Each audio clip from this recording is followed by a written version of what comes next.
we did a bet. If we don't like it, we throw away 100,000 fish.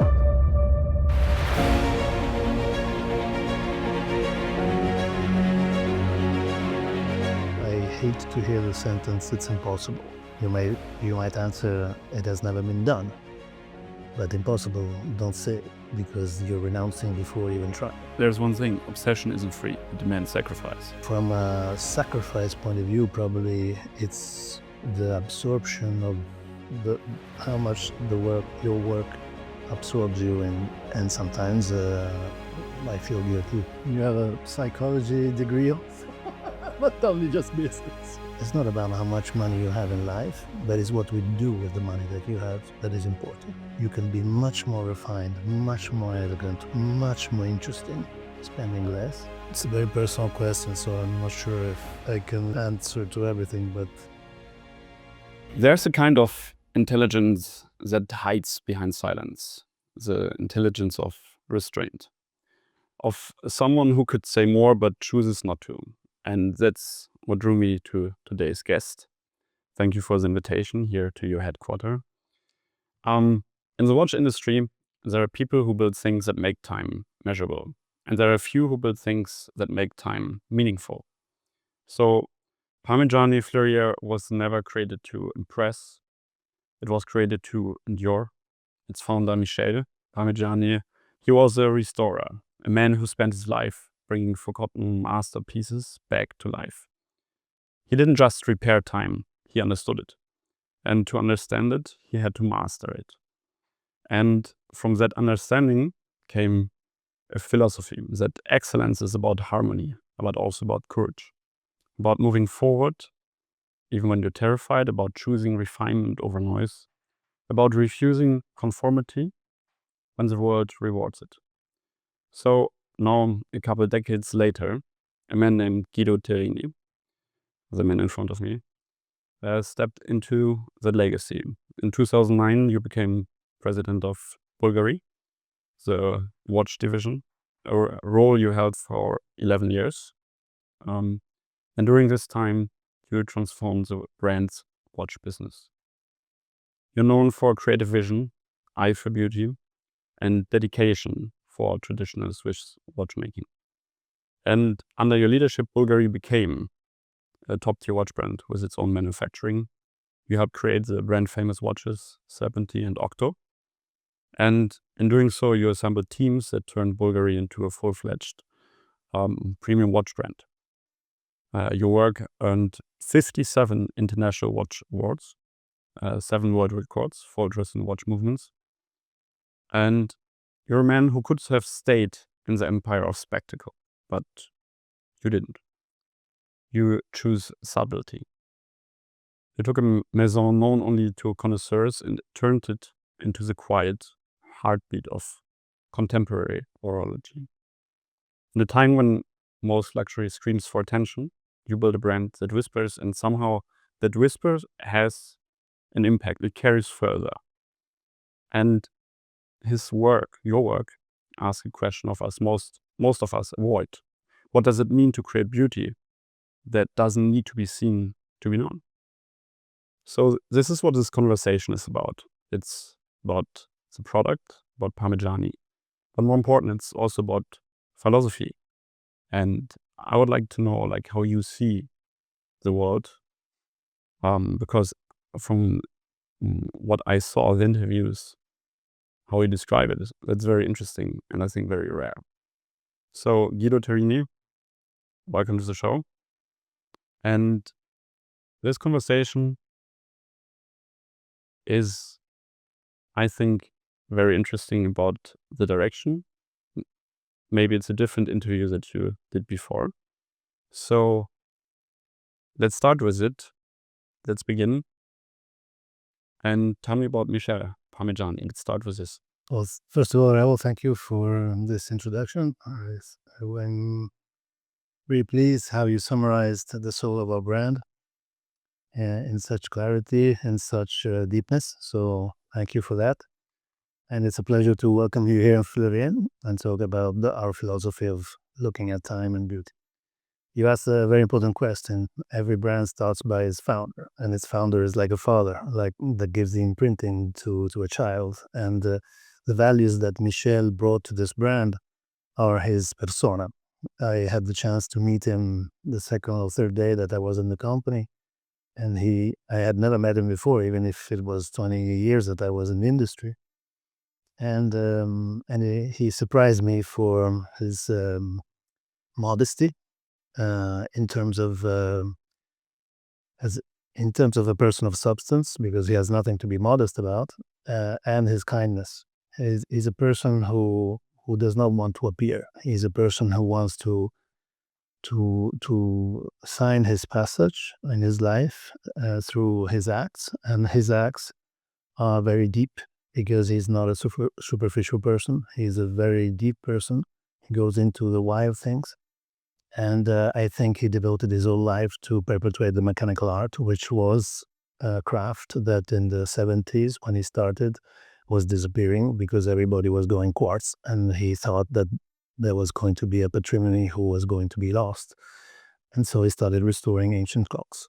And by doing that, he acquired a knowledge, cultural knowledge before of a technical knowledge that gave him a sensitivity like very few people have on the aesthetics of a watch and its technical features combined together to have the more enduring pleasure you can possibly imagine.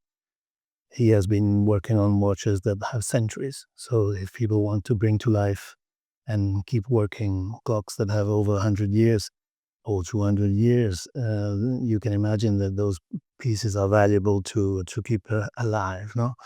And that's what moves his brand. And when he started, it was 1996. It was the end of the quartz crisis, so the knowledge of the community of watchmaking was not as it is today. 30 years ago, few people knew what was a true mechanical watch. And his mission was really to state that, to do a brand that could celebrate the craft, his heritage, applied to an aesthetic that was for connoisseurs. There's never been a brand about being seen. It's always been a brand of knowledge. You express knowledge by wearing a Parmigiani on a wrist, and this is something that is at the heart of our brand, and that comes from him. What mm, what me fascinated with Michel, it's something that is again like Parmigiani, not so obvious. So we have here some coherence, but in the end, like to restore watches, like these are, like you said, century-old timepieces. So in order to restore time, you also have to have an understanding of the time where it was literally created. So the cultural time and why things were there and how they work. And when we are talking, maybe because not everyone knows it who's watching this video, but it's not like small watches like these that he restored. It was like Pocket watches, big, clocks, of exact, course. bigger complications and also mechanism. In the end, it's art of engineering work that comes also from a different time. Yeah. So in order to do that, he had to be also like a researcher. He had to go back in time. He, like you said, he would need to require deep understanding first of all, and then also the technical knowledge. So it's a mastery of multiple domains that came here at place. And he started this at the age of 20, 25? 25, yes. 25. So there is someone who devoted his life in a time where it was not in fashion, let's say, and who stayed true to the course, which I think is quite incredible because it says a lot about the character of a person to do that. And it's a little bit like in order to do that, you have to go like the absurd hero way, because like you have to find meaning in the things that you do in order to have enough energy as a human being to contain this past. Because I would think it wasn't an easy road on the other hand, always. And so there's a person who devotes his life to mechanical art. He starts with 25. And he's continued to pushing this and lives life by his own values, by not following the flow, but doing his own thing in this. And then in 1996, he launched Parmigiani. How came? Well, it came through the acquaintance of the Sando family. So the Sando family is at the origin of the family foundation, Sando Family Foundation, and had an enormous private collection of ancient watches that Michel had restored for many, many years. And the family asked him if he wanted to do a brand with his name, and they would have financially backed him up with the first objective to perpetuate the know-how.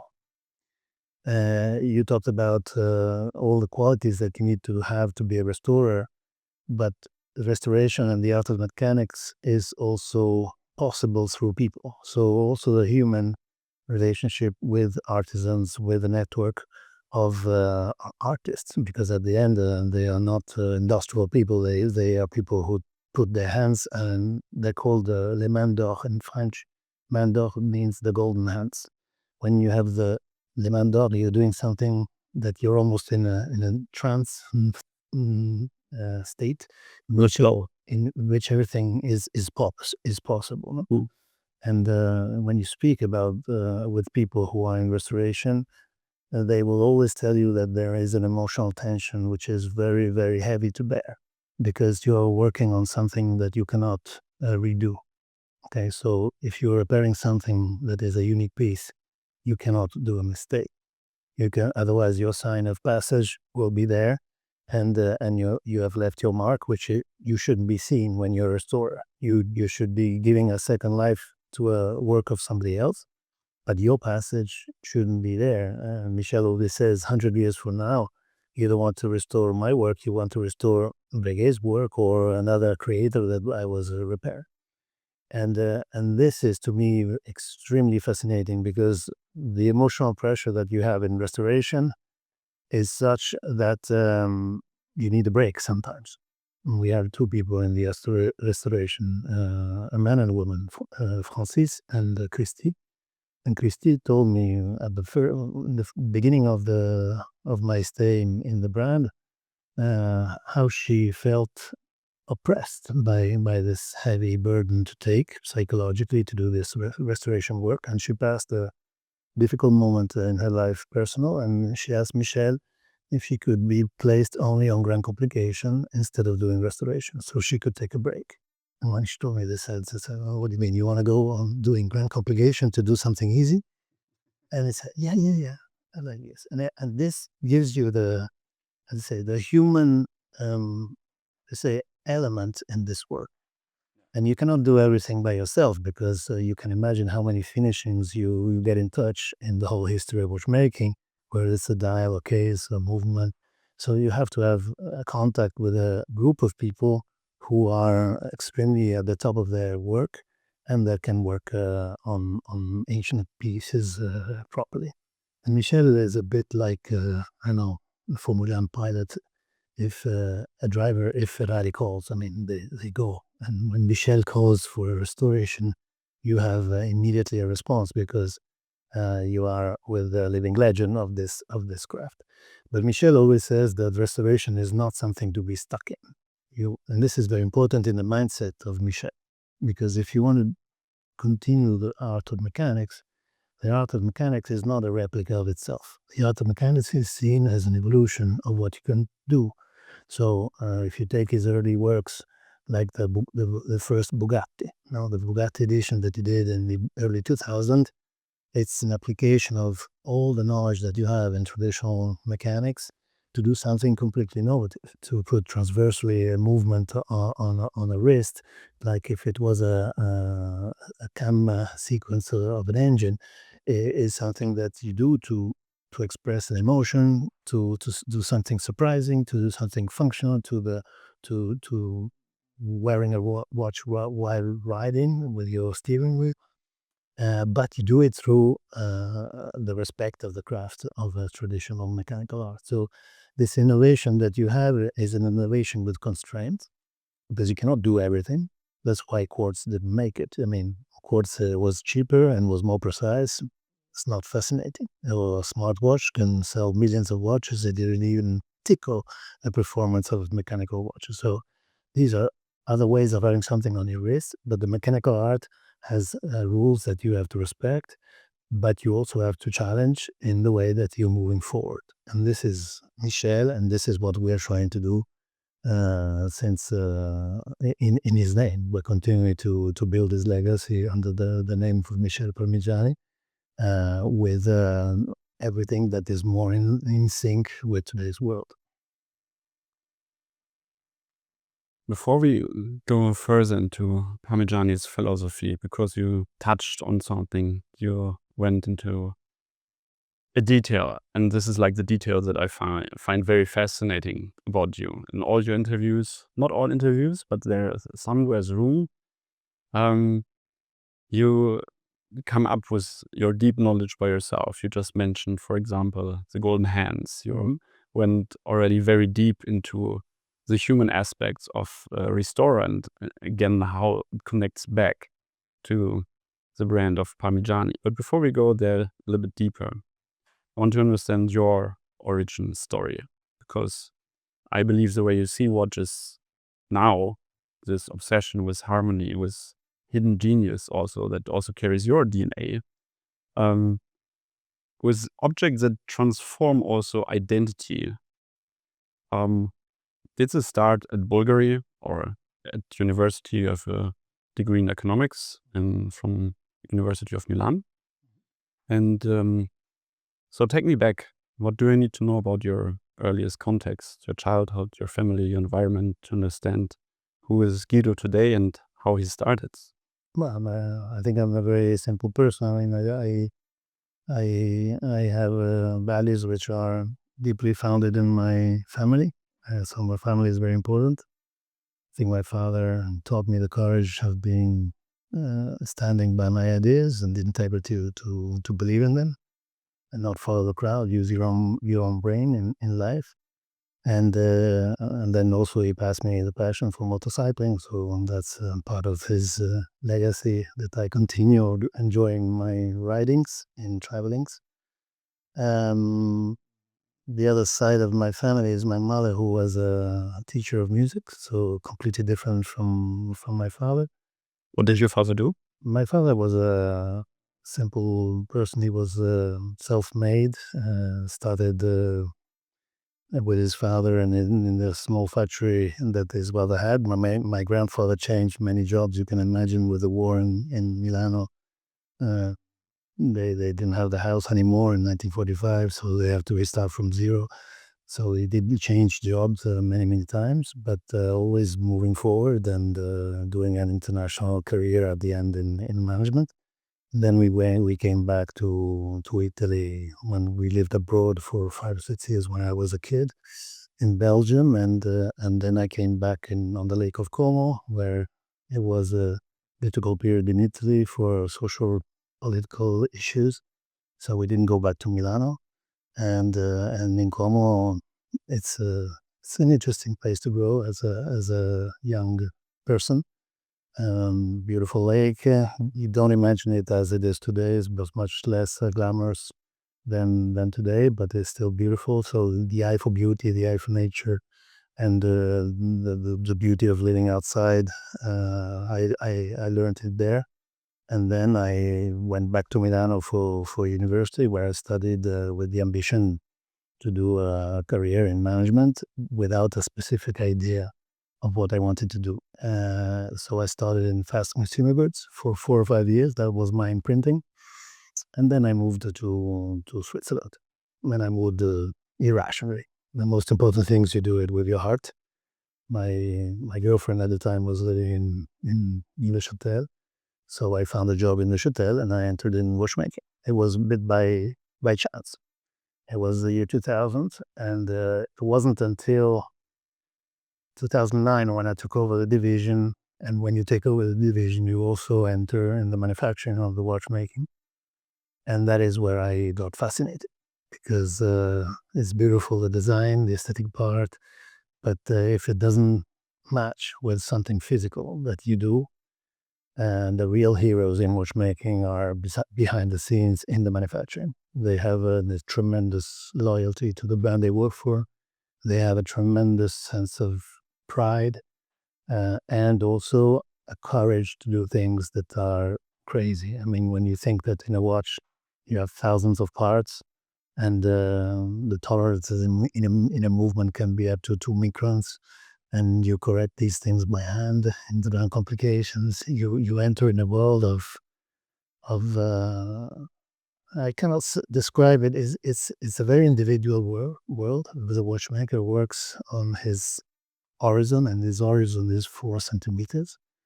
But also he works together with others, because a watchmaker assembles the works that are done before. So everything that is conceived before the assembly of a movement or of a watch has a lot of intelligence that goes into the thinking of the process, the thinking of the quality, and assuring that everything is thought well to be executed well. So there's a sort of music that is an invisible music, where everybody has to play the rhythm of a process, of an industrial process.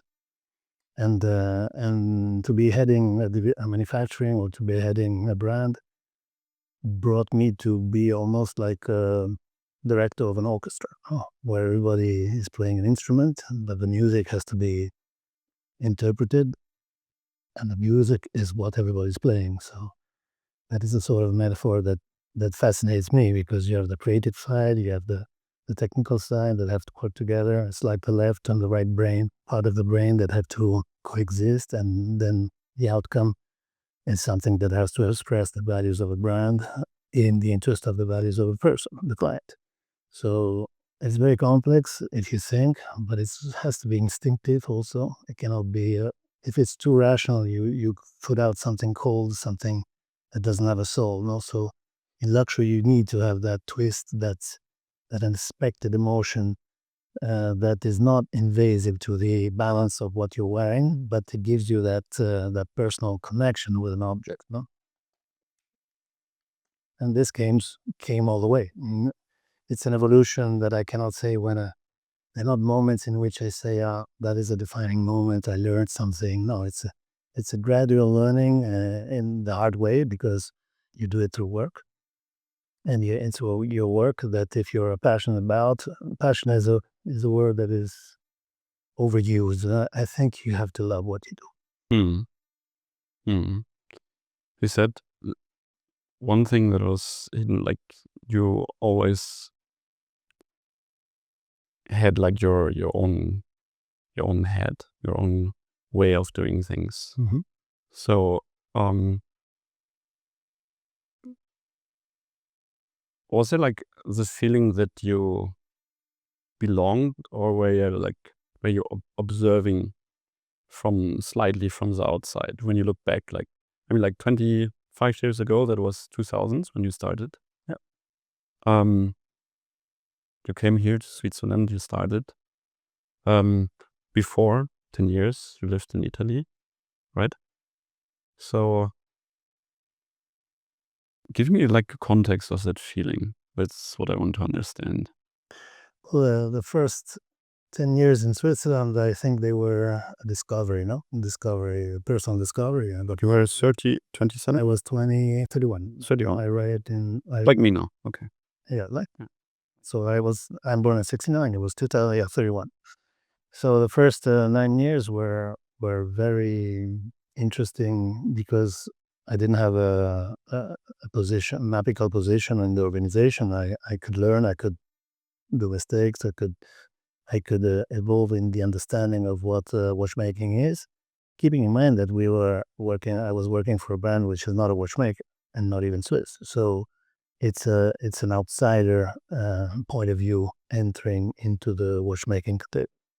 But the evolution of the thinking was built through the understanding of what the brand was, the values, and the understanding what the client wanted from the brand, but also trying to provide things that you couldn't you could imagine would have come. Because if you think about Serpenti, I always say that Serpenti would never come out from a market research or from a benchmark. It comes out from an introspection of what is the customer of a brand and what is its aesthetic codes, etc. And the same thing, the Finissimo. If the objective was to give watchmaking legitimacy to a brand that didn't have it, I chose the ultra thin as a segment that was overlooked by the industry, because at that time it was only a formal watch rooted in the 1950s or 60s in terms of aesthetics, and we brought it into everyday's life. So these are the intuitions, if you want, and then the execution, you do it with a team. You lead the teams in challenging them, and view that the movements were not existing. We wanted to state the world records of finesse to underline the skills of the manufacturing that we were doing. So at the end, that was a strategy to build a style and a legitimacy on a brand that didn't have it. In Parmigiani, it's completely different. Parmigiani, you have a brand which was already a watchmaking, prestigious high-end watchmaking brand that had lost connection with the audience in 15, 20 years ago. So we needed to reconnect, and probably the creative direction was what was needed in terms of style, in terms of what kind of luxury you want to provide. And this is putting the skills that I developed in my experience at the service of another brand value, which is completely different from the other one. So it's not a copy-paste strategy. It's saying, I enter a new brand. What do you want to say as a brand? That's the first question. Which values you want to express? Which is the client that you want to serve? Being an independent brand, which is not big, you don't need to go and please everybody. You choose who you want to serve, and you stick to it. You have to be consistent. You have to be able to clarify what you are doing, and everything comes from being coherent with this vision that we have placed. So if I have to tell you, the fil rouge is understanding, probably, and this I understood when I took over the watch division of Bulgari, that well, the most important thing is to be able to interpret the values in a way which is understandable and consistent. And even if times are difficult, stick to it, persevere, because nobody will remember how was a quarter of 2012, but everybody will remember what you leave at the end of your passage, no? And if a brand is still building on what I had the chance to create with my team, it's because it was right for the long term. I find this very interesting because I think like this perceptual lens that you have, like it's like specific superpower. That was a bit too strong there. No, but I wish I had. well, I would say it's something that most people in this industry doesn't have, and especially now, like I mean, like you mentioned it also itself, like you critiqued the luxury direction as well, but for a reason, because like this attention to detail, this lack, is visible, and here we have the total opposite, I would say. We have a lot of attention to detail. One of the things that personally fascinated me in another interview I saw with you was when like you combine also like your knowledge that you have of different industries, for example, let's say clothing, for example, your knowledge with applied art into the watches. So when it comes to the bracelet of the Tonda, when it comes like how it has to be made so it's comfortable, and I can say without a BS, it's like the most comfortable bracelet of all the watches I have.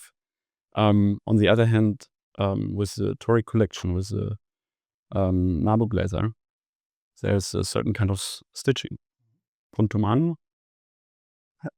So, and you were talking about uniform, about clothing, how it was uniform,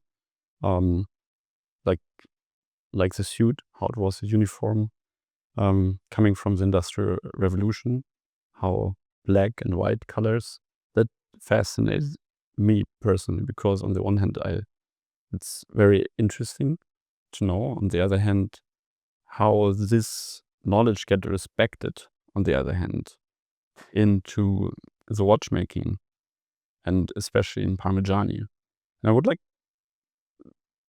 to elaborate from your side, 2 sentences into that.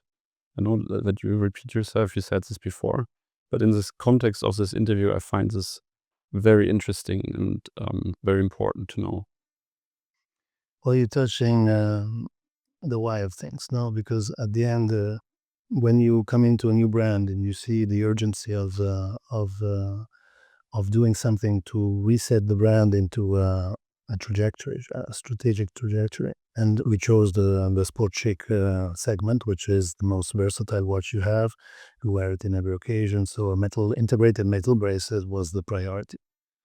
An integrated metal bracelet is, from a creative standpoint, already a constraint because the body of the watch is monochromatic. You have the case that ends naturally into the bracelet, and you can play with finishings, you can play with certain decoration, the neutral bezel, which is an aesthetic code of the brand. You play with the finishing of the dial, which is another aesthetic code of the brand. But your playground is quite defined, no? So when you attack the other big segment, which is the dress watch, it is very much more complicated. And we said, I always say, you don't need another watch in the market, there are plenty.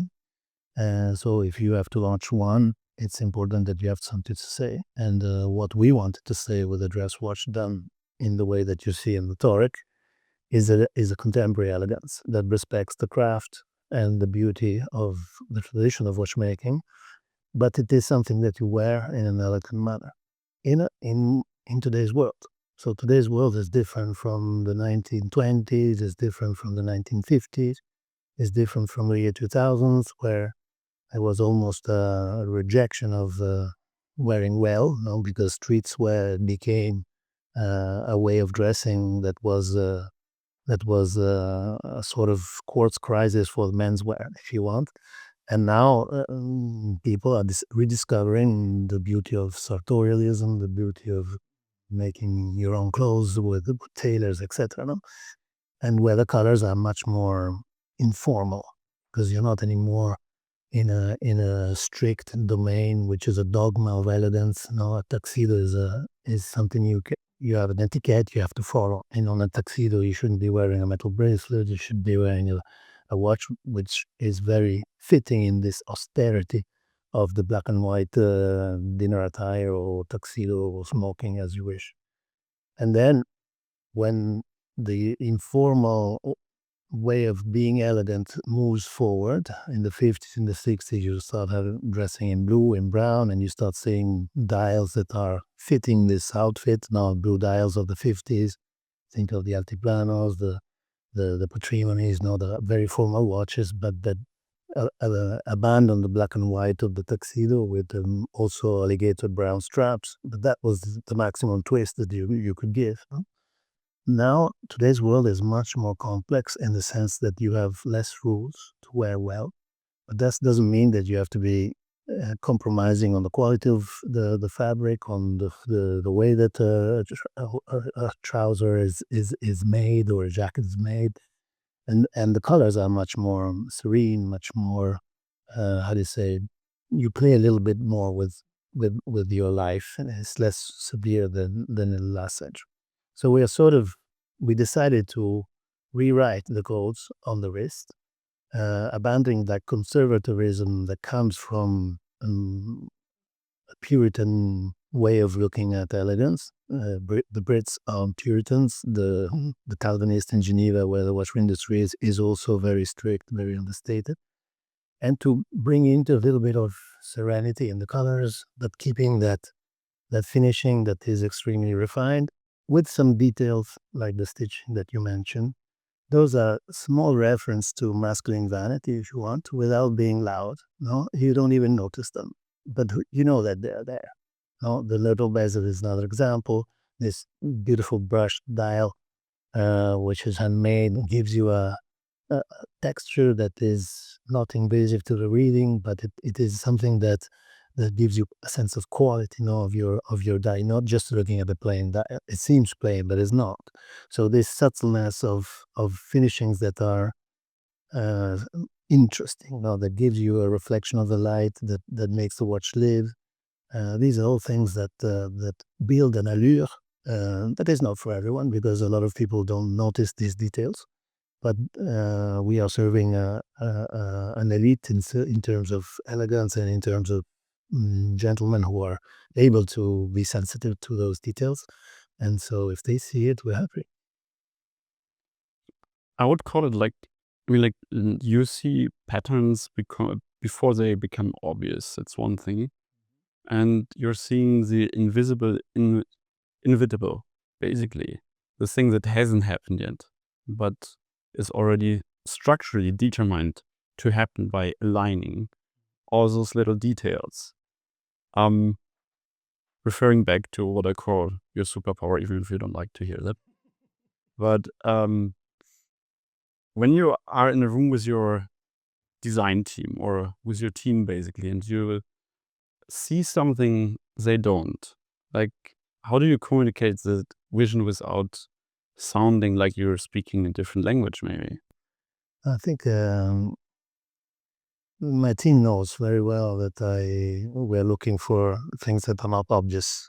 I always say that I hate to hear the sentence "it's impossible." No, you might answer "it has never been done," but impossible, don't say it, because you're renouncing before you even try. So then you try 1 year and you say you still can't say it's impossible. You say I did manage because somebody else maybe might get there, but we didn't get. So that is a mindset. You're looking for things that are never been done. Okay, that's interesting. So we look for things that are consistent with the vision that we have. So it's not an extravagant brand. So you will never see proposals coming from my team that are pulling the brand in a different direction. The consistency, the music that we're writing has to be harmonic to the brand. No, you can do some stretches. You think about the cermet. No, the cermet that is a material that I loved when I saw it. It was probably the most difficult thing to digest for somebody who was in the brand longer than me. But then when they saw the physical product, but it took 3 years to see it, they understood and it grew on them this reflection of the light, this interesting, this capacity of this material in the flesh to be interesting, because it's not dull. The light is not like a ceramic that absorbs the light in an homogeneous way. The light is reflected with such a power that it becomes very Parmigiani, even if you're doing a tech material, which is Parmigiani never did until now.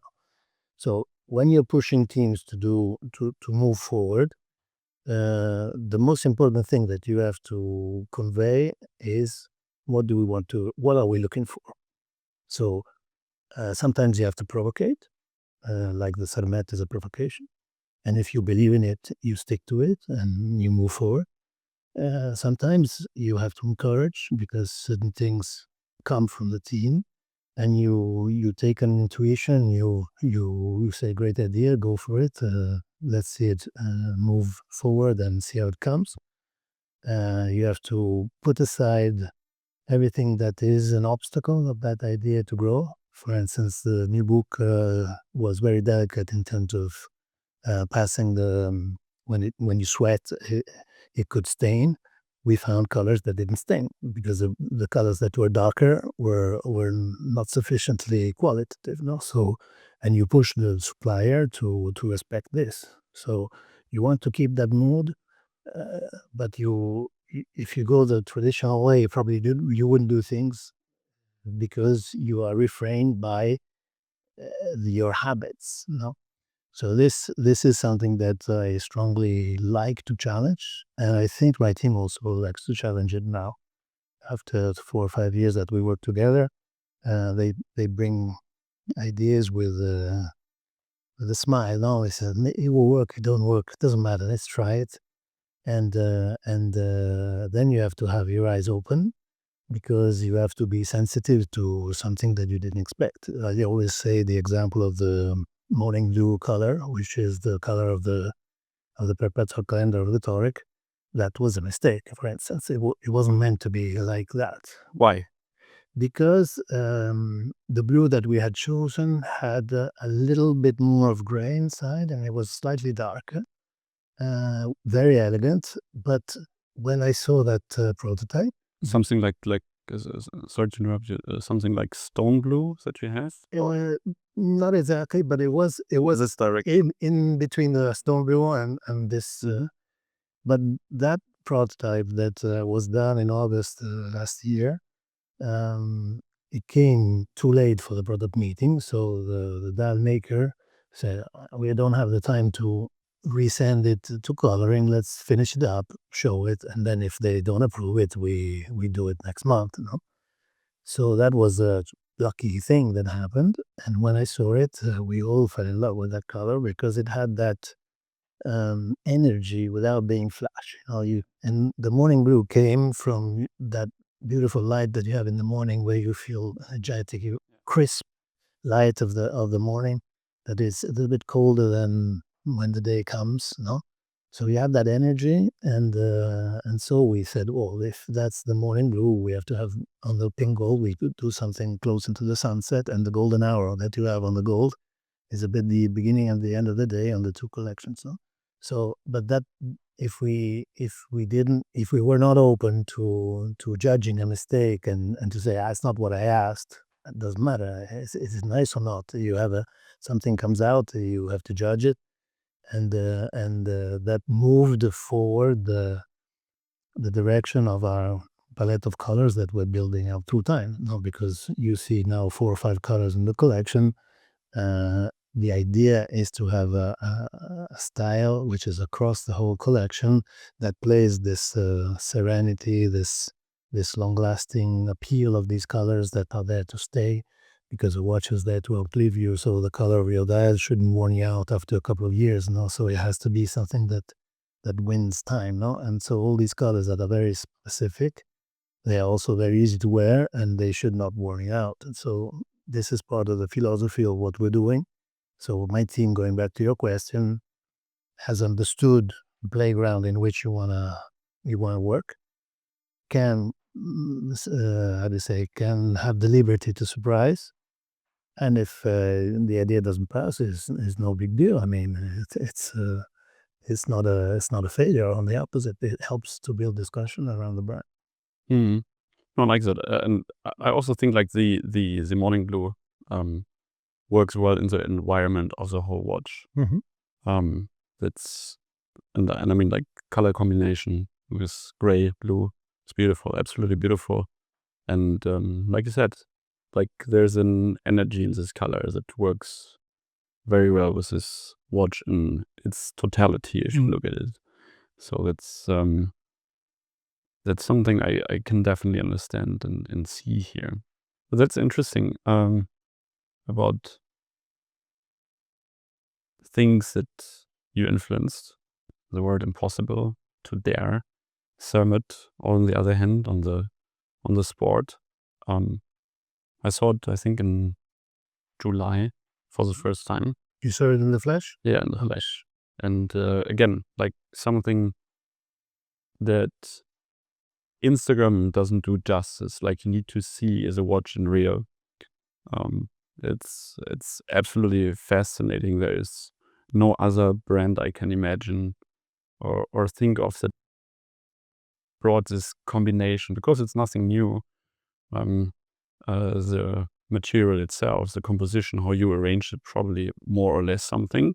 But that color, that specific composition is new. This is new. It's a patent with a certain percentage of titanium, atoms of titanium and carbon, mixed in a way that give you a grayish tone and a capacity to reflect the light if polished in a way which is very powerful. And this ceramic cannot do. And even the cermet that you have in other examples, they were very much darker or brown or very strongly anthracite, almost like a DLC or something like that. But this color in particular was a premiere. So it's something that I had seen already before entering the company in Parmigiani, and then we worked for 3 years to make it happen. You have difficulties in the constraints of the material because the supplier wanted security tolerances, so the design was awful. The first case that we saw had the lugs that were exiting the round shape by 1.5 mm, so it was like Dumbo had the ears. Like, it was too big.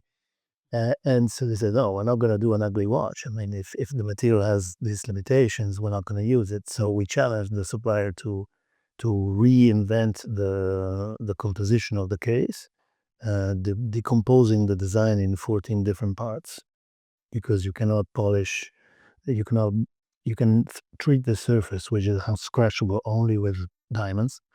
And so you cannot do two finishings on the same component. So for instance, the bezel that has the noodle part and the polished part, the bezel is done in two parts of submet that have to perfectly match to do one component, which is the bezel, to give you the idea of the complexity of this development. But that is to respect the design. So the technical side is at the service of the design. It's not the opposite. No, so you have to respect the creative idea, and you have to overcome every technical constraints that you have in order to respect that. The only concession we did, that is 0.5 mm wider than the regular sport case, but the proportions of it are respecting the design. So, and that was challenging the construction of the case. No, so you have to overcome every obstacle in that interferes with your creative idea. When I saw it in real and flash, I was fascinated by how sparkling it is. It's insane, like, because usually black absorbs color and or light, and then for the last few years there's a trend regarding ceramic, Mm-hmm. but the certain kind of material that you chose, it's like, unless like literally like no, like sometimes maybe like very polished certain kind of materials are also reflecting, Mhm. but nothing I have ever seen was together coming with black. And on the one hand, this is what I find technical marvel and great idea, but like you said, like it was a tedious process. And like, was it something that I'm trying to understand how, like, did you know that this will be the outcome, or like, had you had a sense for that it will be really so reflecting how it is? And at the other hand, like, it's black, it's dark, it's again subtle, it matches again with the brand identity. It's not too loud, it works, was very comfortable, and you get, like, for like a sport wristwatch, you also get like a new feeling, like, of wearing this. Like, was this known, or was this part of the process where you discovered this later on? I think after 25 years of developing watches, you build a projection of your understanding of the potential of what a prototype that you see or a material that you see. The first thing I saw was a round shape of the material. There were 4 different colors, and we picked the one that we thought more luxury. But what came immediately to our mind was this luxury lust that the Cermet that was shown has. And it's that metallic touch. You have that cold metallic feeling that ceramic doesn't have, and that elevates the luxury experience. The color was also very interesting because it's elegant. It's not dull black or anthracite. It's something that reflects the ambient in a very powerful way. So we started launching a prototype, but the first prototype was done in steel. So it's not the material. You do a PVD treatment copying the material because you had to invest 100,000 Swiss francs to see one component. So before investing 100,000, we tried to simulate how we would. And the simulation wasn't really, it was giving a potential, but it wasn't the outcome. So we did a bet. We said we have to invest, and if we're happy, we have spent wisely 100,000 Swiss francs. If we don't like it, we throw away 100,000 Swiss francs. And for a brand like us, it's not a small amount of money. So it's important that we do it wisely. So we did it, and we saw the components 6 months before Watch Them Wonders. And we saw the prototypes. They were not perfect yet because the tolerances are so small that the parts were not easy to assemble. So we had to correct certain things. But the aesthetic of the watch was with. So we confirmed the Semnet in October last year, more or less. October, November. And then the watch, when it was finished and came out of production, was even more beautiful. This is something that you always see, and the prototypes don't get to the level of allure that the production pieces. And at the end, you get an extra reassurance when you start seeing the pre-series, and the watches you assemble for the fair are probably the last 1% of that conviction that you have that you're doing something nice comes from seeing the product from production. And but you have to project yourself. You have to believe. You have to be positive. You have to look the glass half full, not half empty. And then sometimes you make it, sometimes you break it. Oh, I like that. I like that. It's pretty good, and the perfect frame for the next part. Hi, I hope you enjoy this interview so far. And even though it's more than 2 hours long, we didn't have enough time to cover everything. Some things left unspoken, some things needed more context, more detail. And that's the reason why we decided to create a 40-page workbook. It's free of charge, and you find it in the link below in the video description. Now let's go back to the video.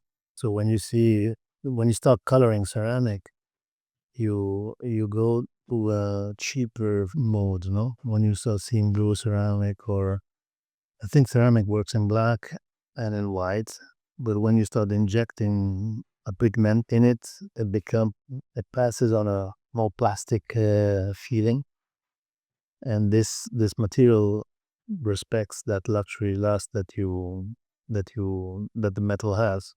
But it's very difficult to go outside those tonalities, no, because it's the nature that gives you that color. It's the mix of carbon and titanium atoms that gives you this color. And you can do it a little bit brighter, a little bit darker, but that's it. That is the level of chromatism that you can go. There are other studies that are going in other direction, but still not yet there. So we have to work together with the supplier to continue this evolution. This is a fascinating topic, which is, I mean, like you said, the perfect pre-frame for my next question. Not a bit more into the connection to psychology. Because this leads to the question that obsesses me personally as someone who studies how objects become identity anchors. So you said Parmigiani is the brand not for someone's first watch, but for someone 6 or 12 watch, to refer to your own words. And I would like to test that theory because my personal background, like I said earlier before in private to you, is coming originally from the advertising, performance advertising and performance marketing world. And for me, like, to do great marketing also means like I need a deep understanding first of all. And on the other hand, I need to find the truth in things, because if I'm not staying to the core truth, I can't build resonance because there are so many also invisible things that are not communicated or can't be communicated. In the end, you need to show it also. And as a marketer myself, I'm also one of the biggest and greatest victim of great marketing of myself. So there are many purchases where I like to dive into the story. And by coincidence, you mentioned a brand earlier, where I also have a connection to that. And it just came up to me that's when I compare this brand and also my own purchase of this watch, I would like to dive with you into this territory, and I would like to hear your opinion and like your view on that. So the first thing about the brand, let's go back 10 years, 11 years. When I was 19, I saw a picture of a certain car that broke my brain, like about what's possible, how beautiful it looks. And of course, also when you're 19, also cars like status, of course, as well, luxury. And I got fascinated by that. I saved pictures. I started like to look at the brand also, like how is this brand possible to come up with something like that, and why are they doing that? And then you read into the story, you understand the brand. And I would say that does something always with your brain, something, and with your identity when you find something that interests you visually, and also the aspect of rationalization. So that was at 19, and I made myself a promise at 19, like before I'm 30, I will own this kind of car. And few years down the road, the car wasn't important anymore. When I was like 29, somehow, don't ask me how, in some way or another, I found again like this car. And I remembered the promise that I made to myself, that to own one before 30. And for me, it was like then, like, honestly, I don't need the car. There's no practical use for that. It's the same like other cars. I have multiple cars. I don't need another car, So, on the other hand, there was like still like the obsession, the idea with this hypercar, and thinking about it. What would it be to own one? Like, who is this person? But it was not about the status anymore. It was like more about like, first of all, the idea behind it, what makes it possible to experience the feeling of it. But most importantly, why I bought this car in the end, why I signed the paper and why I had the money, was because I wanted to keep up the promise that I made to myself 10 years, 11 years earlier, that I will own one before I turn 30. And that I don't want to become the person who breaks promises to himself. Mm-hmm. And that's why I bought at 29 the Bugatti. So that was first example. And the reasoning that happened in my mind, why do we buy luxury products? What happens there? Because on the outside, make it luxury, make it maybe flashy, make it rare, make it hard to obtain. But there is a little bit more into that. And then on the other hand, there's also the inner rationalization that's happening there. The second thing which I would like to use is the watch here, the same watch. I saw it in 2022 on Instagram. I liked it. It resonated. I didn't know the brand. That was how Parmigiani came up to my mind. And when I saw it, I loved it immediately. Like the gray with the gold. And it's a steel. It's not, I mean, like you have it also on full gold, but for me, the steel version always resonated the most with it, because it was strong but not too flashy. And it has depths in it. Like, there are a lot of skeletons, and that's nothing new. But somehow, like, what I had like in my mind, it was like this design is thought through. It didn't put everything in what it could have, but it made a hard stop at a certain point, like not to disrupt harmony. That's kind of like a conscious decision that was made by someone, maybe by you, maybe by your team, maybe all together. But this is something that I noticed in one way or another. I couldn't buy it at that time. Then in 2023, I was strolling through Venice. I saw it in a shop, and it was there, and I bought it. It got shipped to, because it was already on the day, and I was flying, so it was shipped to Dubai a couple days later. It arrived, and then I remember picking it up from the customs, wearing it, and get like a complete different feeling. A feeling of that's unusual. Because first of all, it's a modern design. Most watches nowadays, all the designs that you have, from Rolex Daytona, from Patek, from AP, these are all designs that are very old, or like older, let's say.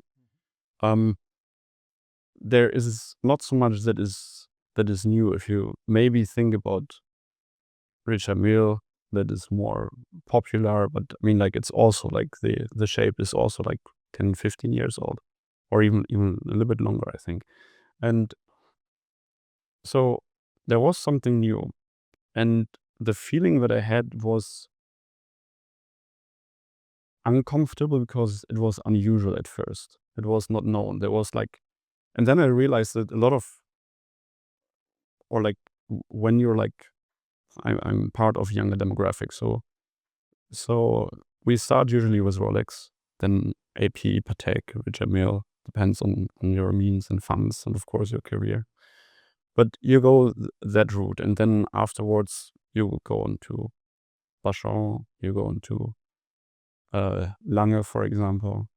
And here in this case, it was something complete unusual, and like nobody know this brand, but still it has this presence. And for me, that clicked. And at first, I was like this feeling. It was uncomfortable. It was unusual, and I didn't wear it for 2 months. And then I came back from holiday, started to wearing it, and it was like I discovered something or someone that was not me, in the terms of really like a piece of art. Because if you see a piece of art, like, you either resonate with the artist or not. You never met the artist, right? And that was a very quite interesting experience. And something also like with like over time it starts to grow on you, and then you see the reflections. You see that the brand plays with the light. You see that the bezel is made of platinum and not steel. That gives it a little bit more weight, which feels great, and also gives subconsciously maybe a different feeling as well. I would say that impacts it 100%. But it's not visible. You just feel it by wearing it. And so it became my most worn watch over the last 2 years. And people told me, if my friends told me, like, this is a perfect watch for you. Like, nobody knows what it is, but it's super interesting. And when I reflect on this, like, I see like myself as an example, and I'm speaking as a client and as a marketer myself, that the assumption we do about why people do our products are always, sometimes we're right, and sometimes like there's more into it, kind of like either a projection or a reflection of what we produce as products, if you can follow me. Sure. And that is something that like, is there like something when let's stay with this watch, because I'm interested how this came about. Maybe I'm totally wrong, and this is just my own projections about this, or maybe I touched on something that is actually true. No, you are nailing a very important moment in the life of a person who is purchasing luxury. You are very young, so it's a confirmation that is nothing to do with age, which I call maturity. So you are starting to reason with your own head on what to buy, and you're not interested in what other people are thinking about what you have bought, because it was a personal choice. Suddenly you didn't know the brand, you didn't care what your entourage thought, you just liked the watch, you felt something, a strong connection from a style point of view, from your attention to details. It spoke to you, the comfort, obviously, you spoke about it. And there's something that you couldn't describe why you were attracted to it, but you were attracted to. And this is clearly the kind of customer that we're looking for, because we're looking for a customer who is not following the mainstream. The world of luxury has become huge in terms of size, and it's become much more homologated than before. Think about the beauty of the 70s, how many watches came out in those periods. They were extremely creative, they were different. It was almost mainstream to be unconventional in the 70s. Now, if you were following the stream in the 70s, you were out. Today, it's a bit the opposite. There's a concentration of purchases on fewer brands, a bit what happened in the car industry in the 50s and the 60s, where many brands disappeared. And you have a lot of people who are purchasing luxury to state their success, to state their wealth. No, this is I would say, a primary need. It's not an end need of buying luxury. Luxury is much more than that. First of all, luxury is a cultural exercise.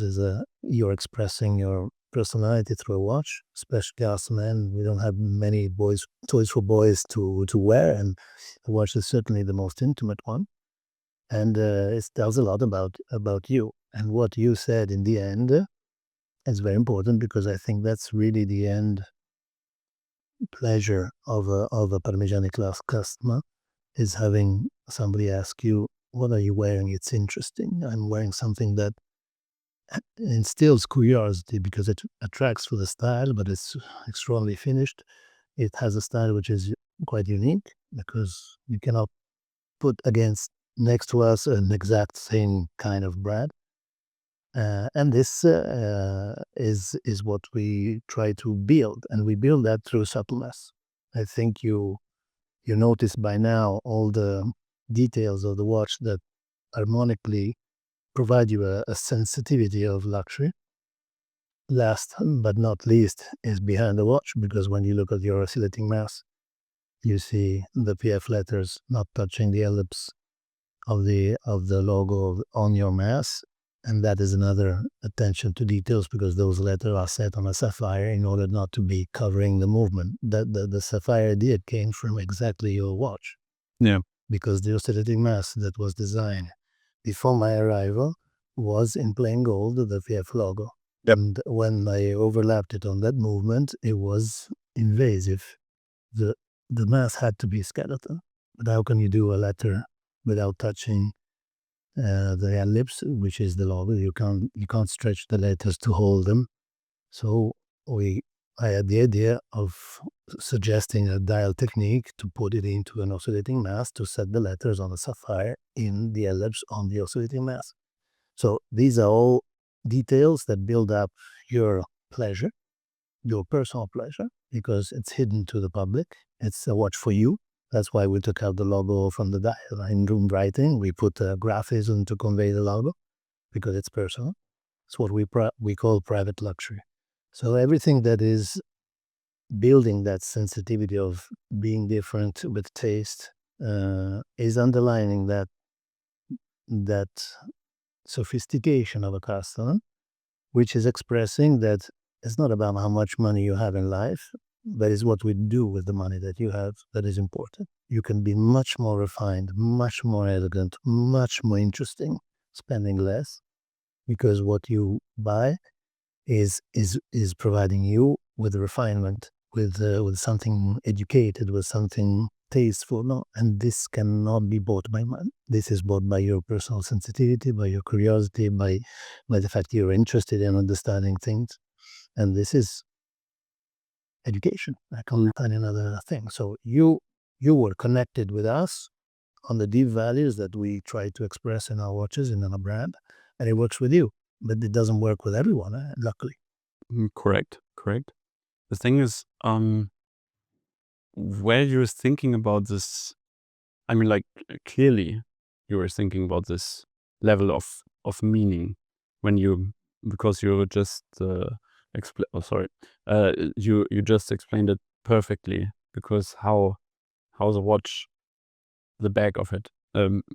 Before we started this interview, I said, like, to you, when I turned the watch, I bought it basically because I saw the back, and it was, for me, I remember this moment clearly. Now I understand what you did there, this meaning into that. For me, it was, I just recognized this as perfect, because, like, I was kind of like expecting, like, kind of like a rotor style, that you or that was previously there at Parmigiani. And I was also, like, expected, like, okay, it looks good from the front, but from the back side, maybe it's lacking. But it wasn't. And that was for me, like, um, um, like a surprising moment that turns this into absolute delight, and in the end, like, into the decision, like, to acquire this watch. So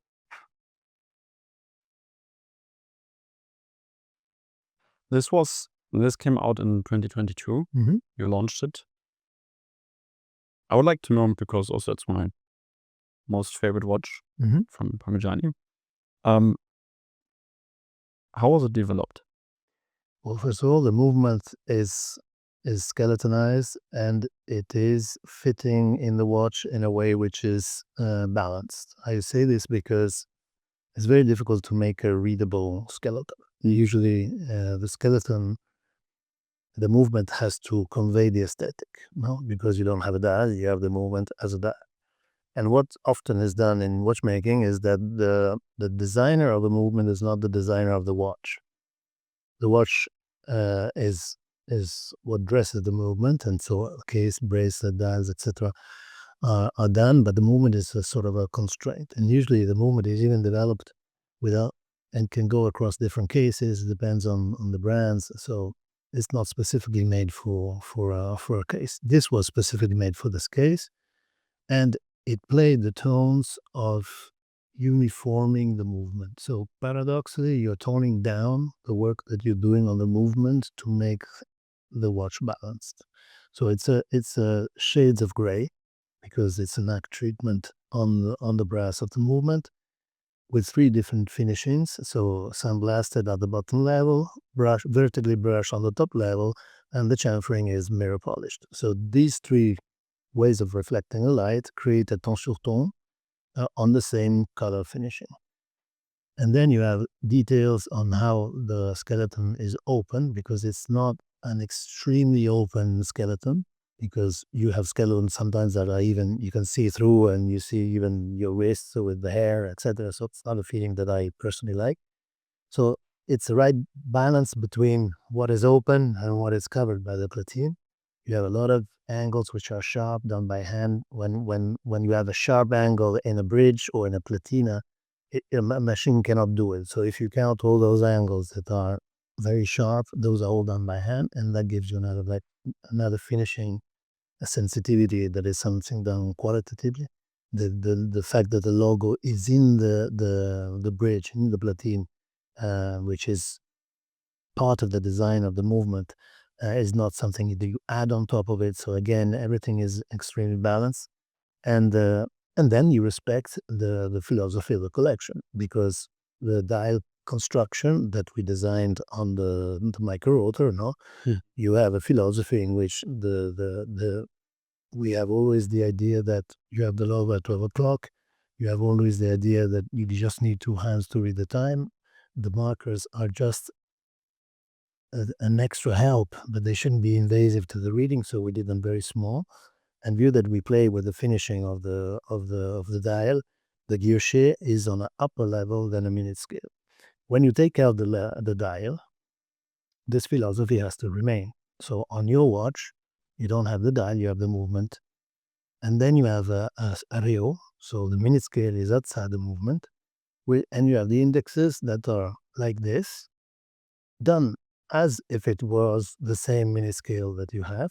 But view that you don't have the dial, they are basically projecting themselves in the space. So these are indexes that are floating in the air in the end, because you don't have the dial and you have to invite the eye to read the movement. No?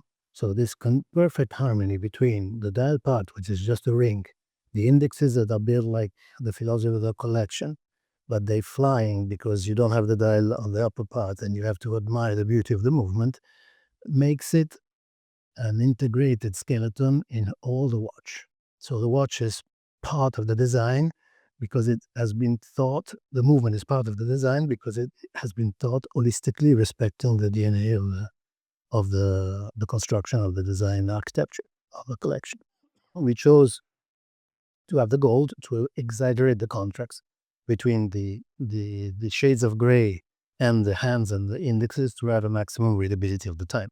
And this gives you, and this you see it on the back because also the oscillating mass is in gold to have a creative match with the indexes. So everything is done in a way which is harmonic, balanced, toned down, not overdo, never overdo. And then you have the other thing that you wear, you feel every time you wear it. The case is so thin, it's only 8.5 millimeters, so it's just 0.7 more than the micro rotor. And you have that feeling of weight that is not overloading the watch head, but is distributed correctly around the wrist. And when you can do this with a movement, with a watch, without dropping, I mean, that it's, you can do that with your skeleton too. It means that is comfortable, that is balanced, that is designed to be warm, and that's why you enjoy so much. That's absolutely true. I have to dive one more thing. You mentioned it's subtlety, or very subtle. You said you don't like overloaded, or like too clear. Why? I I would like to understand, like, because you just mentioned it briefly, Mm-hmm. but it's too abstract for me. I would like to get a deeper look in your brain. Okay. You have a psychology degree also? What totally just missed this. Maybe. Okay. So what do you want to know more than that? You said that you don't, when you explained like how this skeleton came together, you said like if it's like just clear, too clear, or if it's too like that you don't like it. No, I say that when you're doing a skeleton, there are different ways of Yep. opening a skeleton. You can go all the way, and there are certain skeletons that are extremely skeletonized, that you really, the mechanics is almost not present anymore, and you see through, and you see your skin, you see your hair, and this is not something I like when Why? because That's I don't want to see my body, I want to see my watch.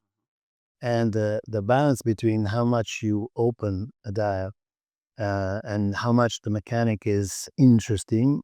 The mechanic is parts that they play together, so that's part of the beauty. So you have to see a part of mechanics that is interactive. Then then it becomes personal sensitivity, you know. So it's not something that has a rule, but from enjoying the pleasure of looking at an open work mechanic, the mechanic has to be also protagonist, you know. So there is what is beautiful is to see the wheels, to see the levers, to see the functioning, no, of the transmission, which is the engine of your watch, and what holds it has to be sufficiently present without being invasive, but has to be anyhow present, and that's my opinion. Then you can decorate it in a way which is more baroque or less baroque. That's part of the style of the brand. We chose something very clean, but you could also do engravings. If you go in the Yeah. in the restoration work, when we go and restore our pocket watches that are done for Michel's anniversary, those anniversary pieces, there the richness of the craft on the mechanics is abundant because it's part of no, playing with the material, which is the engraving. Here is the movement by itself that has to do the design, with the finishing that is very clean, which is in the same philosophy of the collection. Our finishing are there, but are not there. They are present without being invasive. The microto with the barred coil, and guilloche.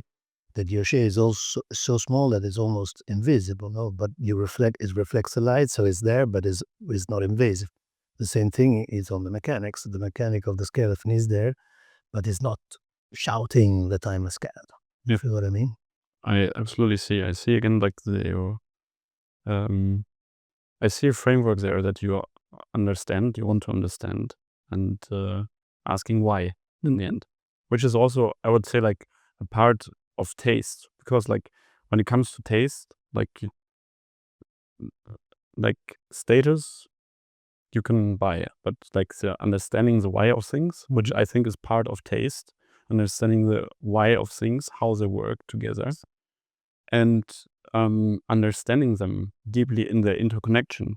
That's what taste actually makes out, or a crucial part of taste in the end, which we see back again reflected in the work here, which I think is fascinating, because there's always like the question, where do we stop and how far do we go? And I see like in every watch, here at least, there is like the harmony, that there is like everything gets explored um to a max of what is explorable within the certain domain.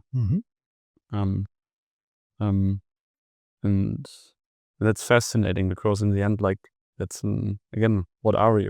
It's not, it's again also art, it's philosophy.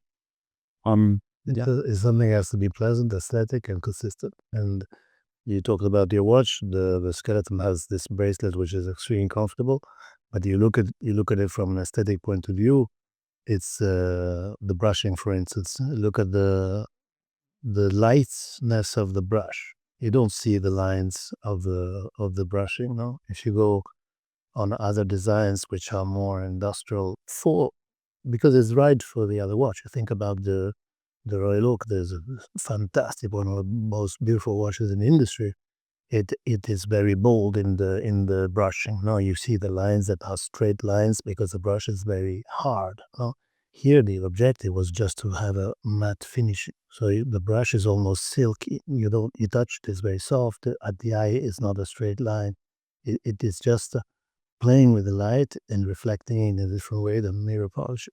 Then from that side to the mirror polish, you have a chamfer. So you have a second level, and that gives you a small complexity. It's only 3/10 of a millimeter of distance, but it has this polished chamfer that you have that separates the two parts. That adds a special reflection there. Then you touch it on the side. You see how it's rounded. It's not done by machine. By machine, you have a polishing by hand that makes it soft. It's a sort of ray that you have to make the angle of the bracelet not sharp. So when you touch the watch, it is comfortable, but it starts from the lug. So the lug has this chamfering on the top, which is very thin because it's very small at the edges when it gets to the case. And then it has to drop and fall perfectly on the bracelet. So the two components done by two different suppliers have to perfectly match, and that continuity of the design, that reflection on the edge of the light that the light has. No, so everything is done in a flawless way without compromise. And of course, it's expensive because make these finishings, they are extremely expensive to make. But you wouldn't have that feeling of interest if we didn't go all the way. Think about the polishing of the lug that goes all around the lug, and it's polished, and then you have the brushing on the side of the lug and the brushing on the side of the case. So this means that the lug has been done separately from the case and then assembled afterwards, because you couldn't polish that millimeter that you have around the lug if it was done in the same moment. Yeah. So these are all things that cost much more than doing it in a one block, that you would have a completely different allure. Yeah. That brings me to the GMT Rattrapante, which I also think, like, again, your design philosophy, and something essential how you work. And there's also something I noticed that I also didn't see very often, at least like in the watch industry, how you're talking about it. I will quote you quickly about what you said in an interview. So this is a Rattrapante, GMT Rattrapante, and came out of a brainstorming session in the beginning of COVID. And you said when you're wearing a GMT and not traveling, you're still stating you're a traveler. But when you're at home, you don't want to show off that you're a world traveler. So you want a two-hander. Then when you're traveling, you don't want to interfere with the minutes. So a dual time is natural. And when you come home, you want to return home as quickly as possible. That's when the light bulb went off. It's a Rattrapante, the split second mechanism applied to an hour hand instead of a chronograph seconds hand. Mm-hmm. And you said it's there, but it's not there in the moment you press it, just like Parmigiani. What I find very interesting there is you're talking about the feature as an identity. So, and again, that is something that reminds me actually of another Italian, Michelangelo. So what he said, the sculpture is already inside the marble. I just remove what doesn't belong. I just removed everything that wasn't David from the marble. He didn't see himself creating David. He saw himself removing everything that trapped David inside.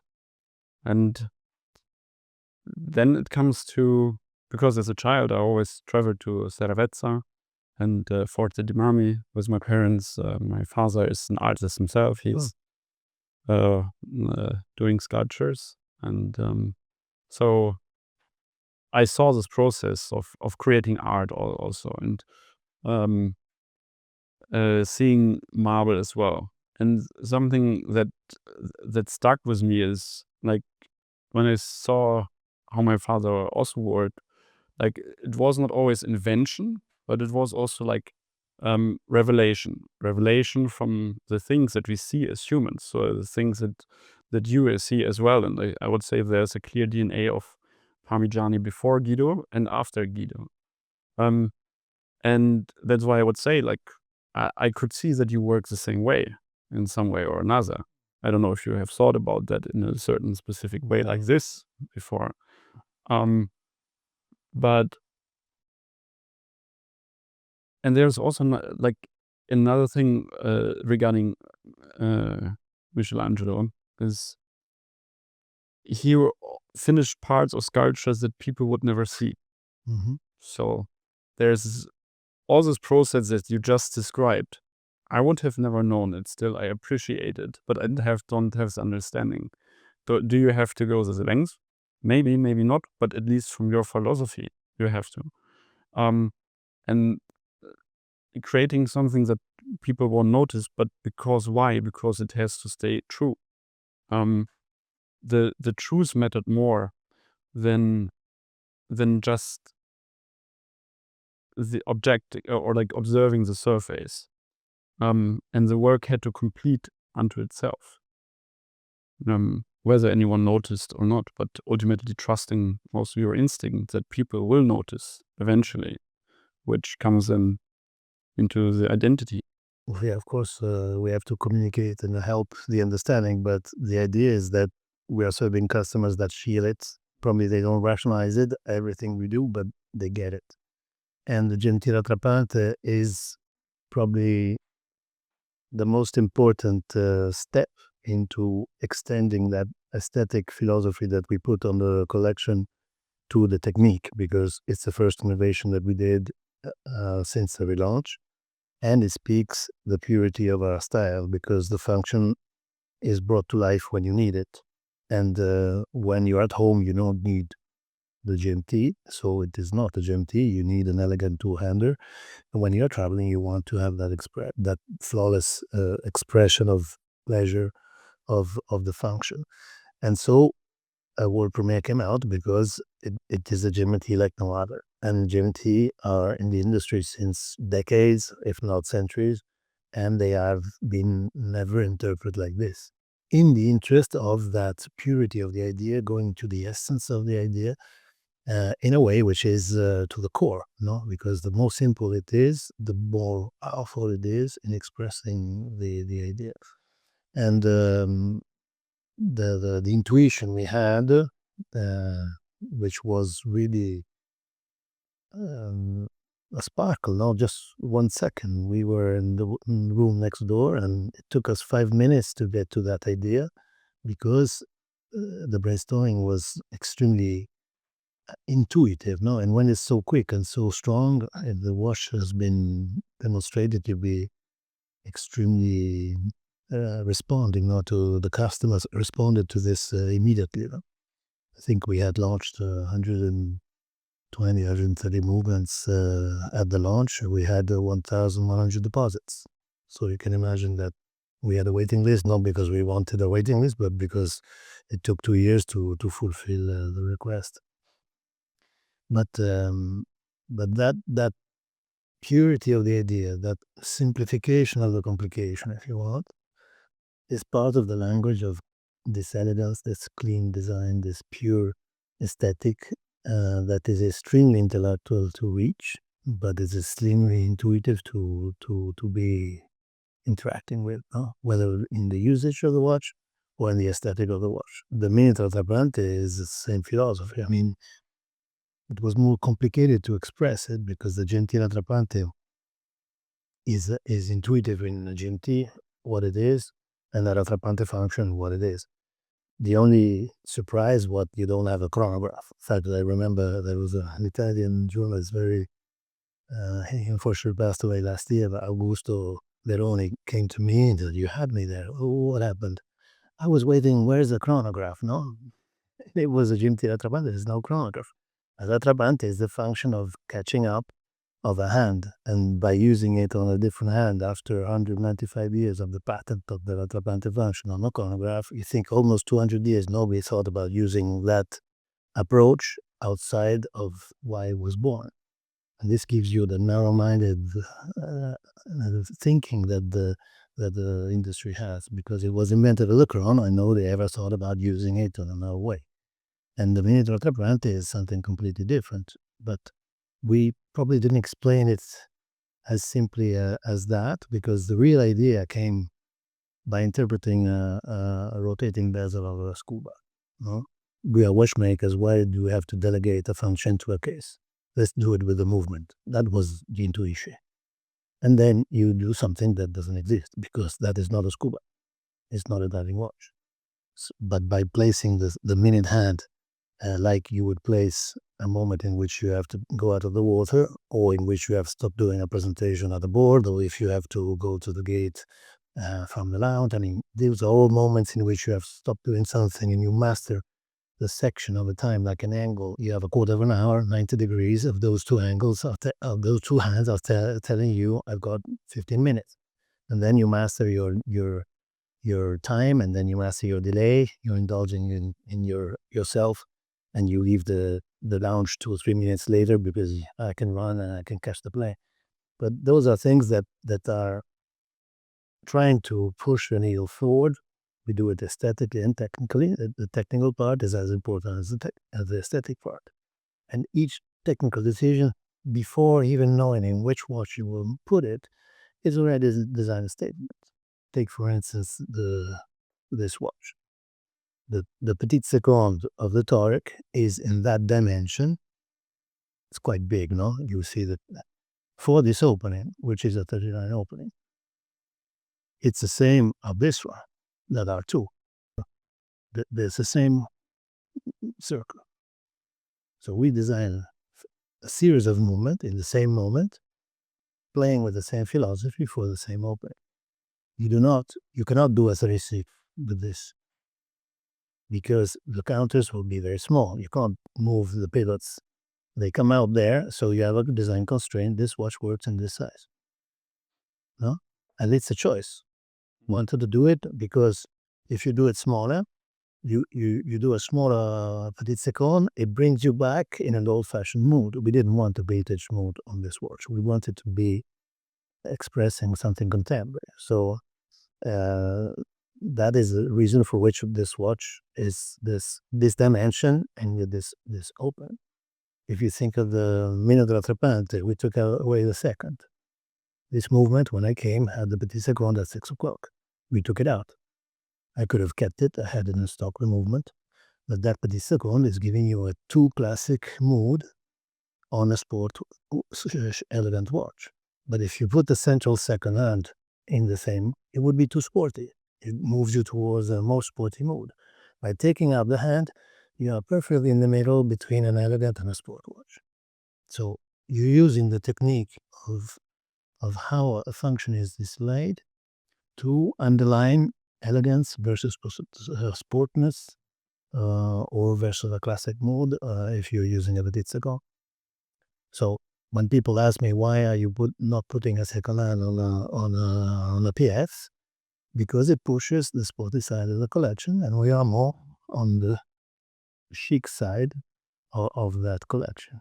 It's a sport chic watch. I would say it's more a chic sport watch because we are more on the underlining the elegant side of that collection.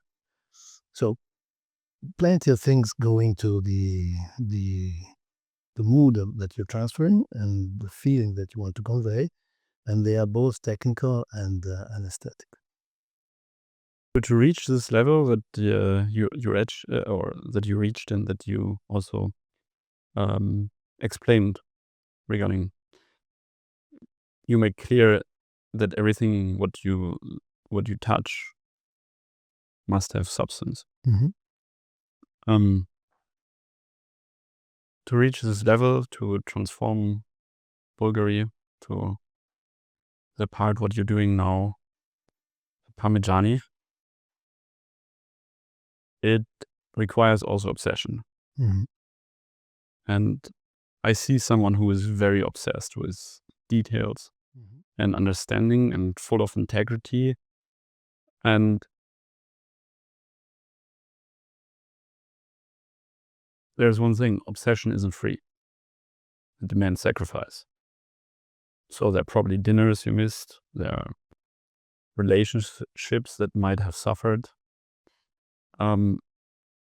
So where you had to choose work or like your obsession, your interest, to make it work, to move it forward. And I want to take you like to think about one specific moment, one sacrifice that still hurts maybe when you think about it. Not the philosophical idea of sacrifice, but the actual moment where you choose this past and lost something irreplaceable that you won't get back in order to become who you are today. It's a very personal question, so I'm not sure if I can find an answer to everything, but for sure, you when you are devoted to such a pure vision, and whether it was before in Bulgari I felt a lot alone, I must say, because you have to federate a lot of people who have different ideas in a complex organization, so it was not easy. But at the end, it was worthwhile. In Parmigiani, it's different. Parmigiani was a brand that needed direction, so this was embraced by the teams immediately. And this was a human experience, very, very powerful, because you see, also in Bulgari, it was very powerful, but it was very powerful with the organization of the watch division, because they surpassed themselves with the world records, with challenging projects that made them really proud. Here, it's a bit the same philosophy with a brand that was in difficulty and started running like crazy in a very short time. So it was an exciting relaunch, but it was a relaunch that we had to take risks and do things in a short time because it was needed. It was in the pandemic, so that was an alignment of the stars that allowed us to do the relaunch in such a short period of time. Now, because the capacity in production was free, so now we'll take a year more to do the relaunch that we did in 2021. But from a sacrifice point of view, probably it's the absorption of the how much your work absorbs you in your balance of life balance. How you become obsessed, as you said, with making everything work and everything right.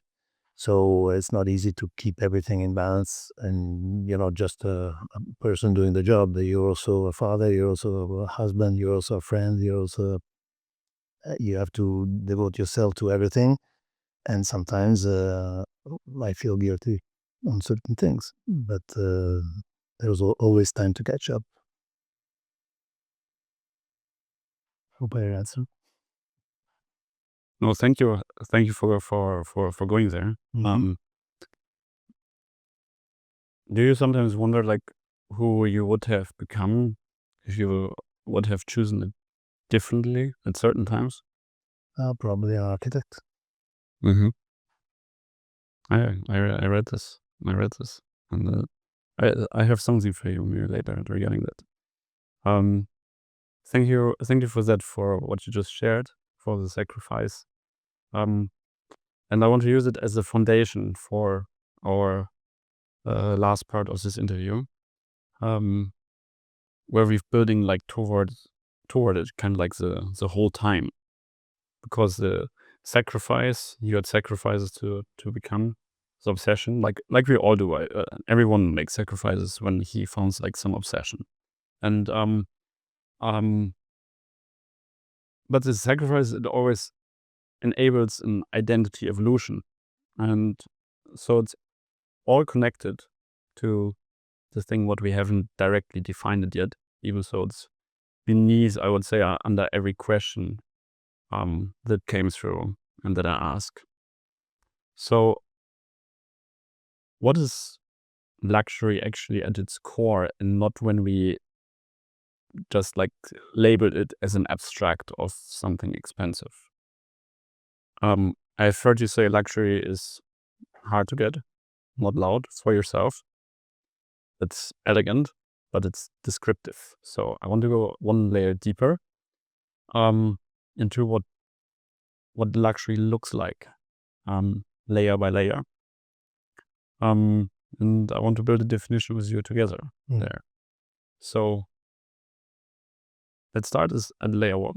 And I want you also to tell me if I'm right or wrong, because it's something I'm personally interested in, and I would like to explore with you together. So let's look at layer one, objects as crystallized thought processes, ideas, things that merge together. So in our material world, every object is crystallized thought. The watch I have on the wrist, it's not just sapphire and metal and gold. It's a process that you very deeply and explained here in detail, with a whole philosophy, with context and requirements, restrictions into like its own microcosmos, basically. So it's thoughts made tangible of somebody, what he also, maybe how he sees the world, perceives the world, or a collective of people, which is a brand then. So first of all, do you see your work also that way or different? Or when you're having designs meeting, if you direct your team, for example, are you thinking like we're making a watch and comes to the customers, or are you looking at like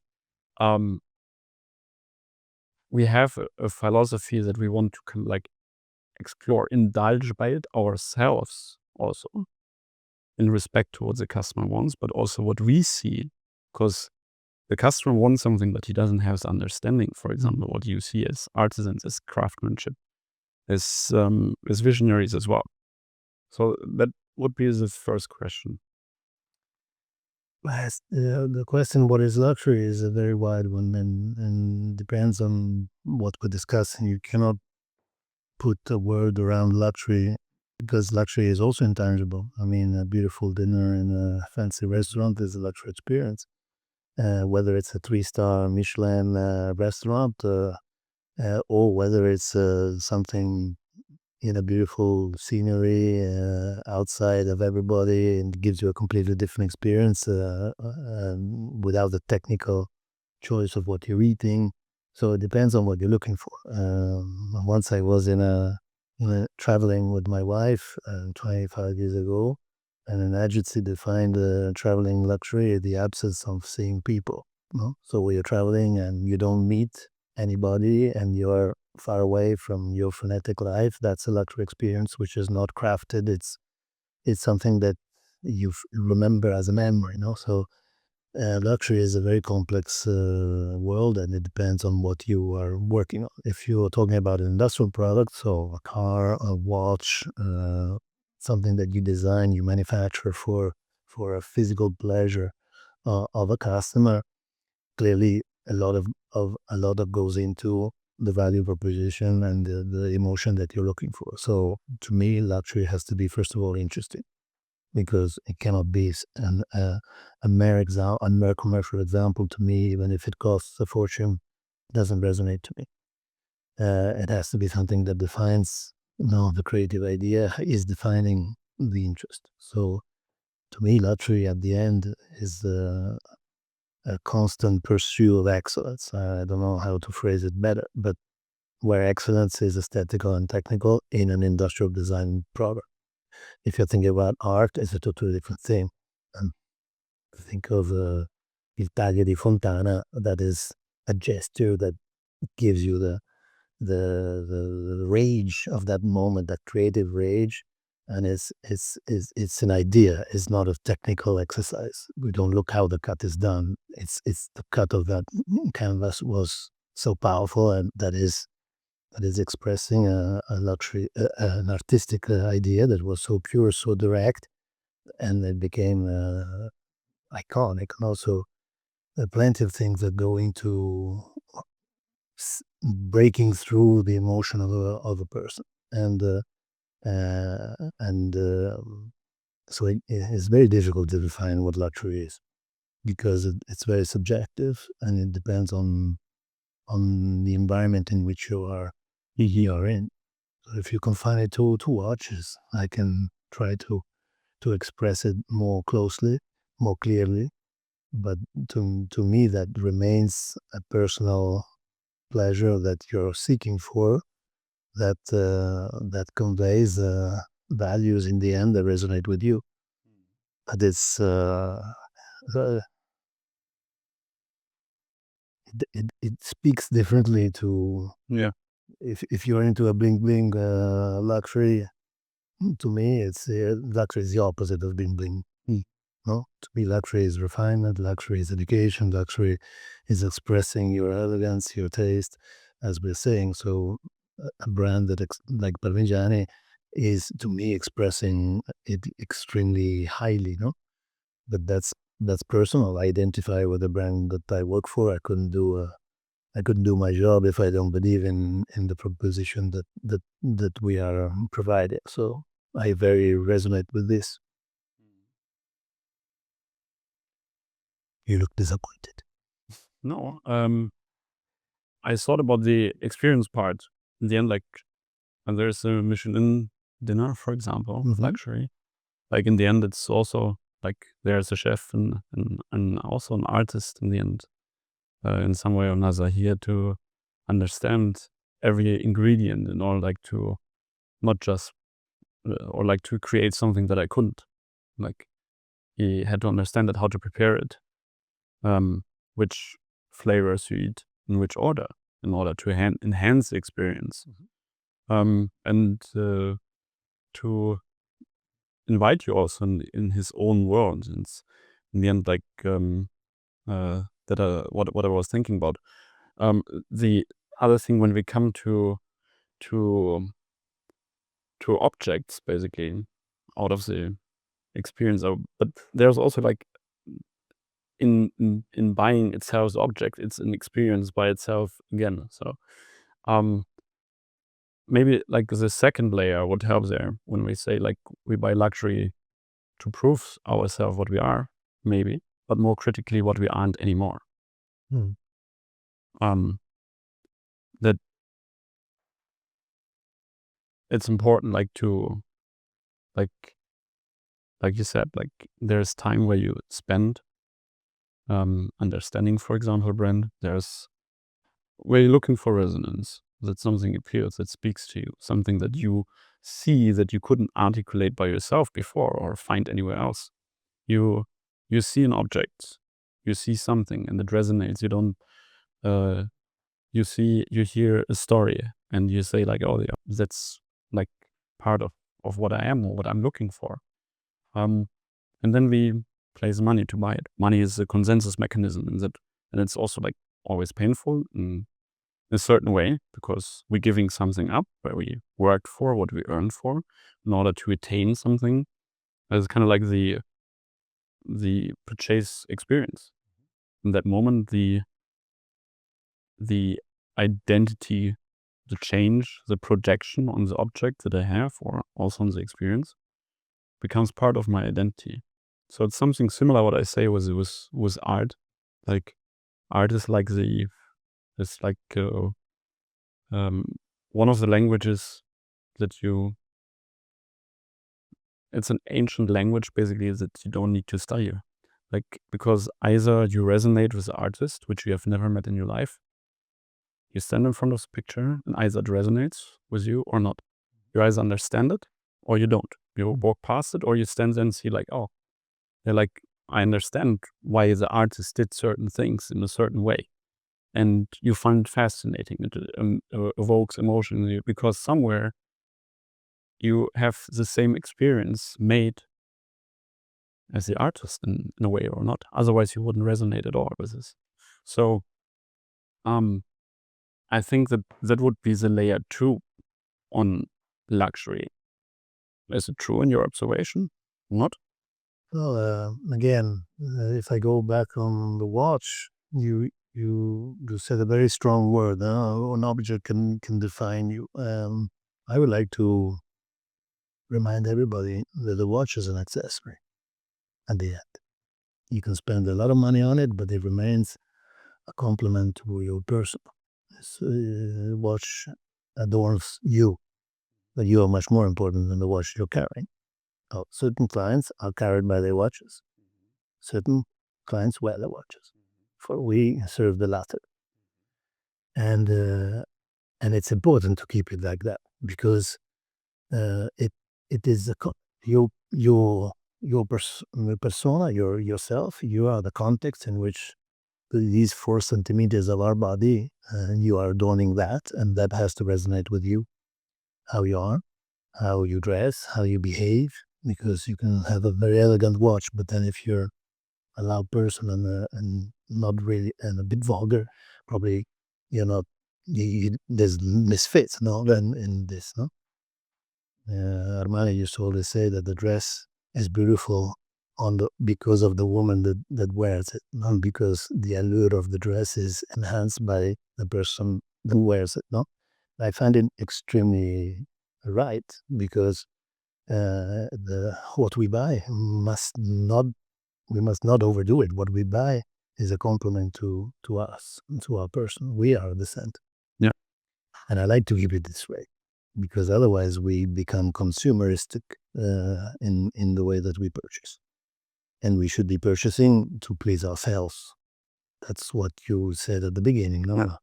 So that remains that intimate pleasure that a cultivated purchase of a luxury product gives you as an experience, which first of all is educated, cultural, and personal. And then it has a social recognition, resonates socially.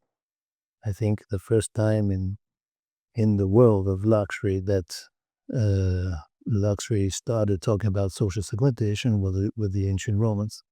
Before it was beauty for everyone, like in the Greeks, luxury was something that everybody could benefit, because it was something aesthetic, that's something there. With the Romans, it becomes a social class segmentation. Okay, and that's 2,000 years ago. You can imagine that the social segmentation in luxury will always be there. But the more you look into social segmentation, the more you are at an early stage of your consumption of luxury, because when you pass that social segmentation need and you enter in that maturity of purchasing luxury, you're going back to the self-expression, the self-pleasing, the self-indulgent, which is in the end what luxury is about. There will always be a social recognition element, but not towards the society, maybe towards a small community, which is your circle of friends or less. But first of all, it's moved by you. So that's why, to me, luxury is intimate. Luxury is personal. Luxury is something that tickles the values, first of all. Then how we resonate depends on our values, depends on how we see things. And luckily, it's so vast, the world of luxury, that you can express it in any way you want. But to me, the price, I think this is also in your generation, will be more and more true. It's not, the price used to be the synthesis of prestige and quality of a proposition. Today is not the case. Not anymore. So As, simple. no, because today you have things that are less qualitative, that cost too much because of intangible values of the brands. I mean, you saw what happens in the fashion industry, where fashion bags were produced, and how is the delta, how many times the markup it is. That creates a disconnection with the intrinsic value of the product and what the product is. If you see auctions and a two-hander in steel can be sold millions because it's hype, I don't think that watch will be selling in millions in the 50 years from now. I mean, it depends. I mean, it's something that can be also artificially created. So today, think of the bundling experience in selling watches that the post-COVID created due to scarcity. It is artificially inflating the value of certain watches and diluting the values of others that are bundled with it, and they end up at -40 because the customer wants to get rid of it because he had access to a watch. I mean, these things are taking away the archaic connection between more the luxury price of a product is high, the more it's prestigious, the more it's qualitative. Now it's not the case anymore. So that's where it becomes interesting. That's where people express their refinement, and it's beautiful to see that you can express something refined at a lower price than a hyper luxury product. It's so the same in fashion. If you do a suit by yourself with a tailor, you spend less than going in a branded flagship of a store, and you have a high quality. But it's not the designer who designed the cloth. It's your tailor, and you have it for 10 years because it's more qualitative, and it's you chose the style with your tailor, and you have something personal in your wardrobe. You don't have to follow a designer that tells you how to dress every season. Yeah. No, it's a different way of understanding what it is, but it's more qualitative, costs less, but it needs education. And it's also a nice experience to do. You can also do it with a friend. I mean, it's fun, no? Yeah. When we come, when I'm hearing you now, like especially like the part about hype, you talked earlier about soul, and I would to the last layer idea of luxury, the soul. Is it because like when we think about this, it's like it needs education. There is a deeper understanding behind it, and there's effort and craft into that. So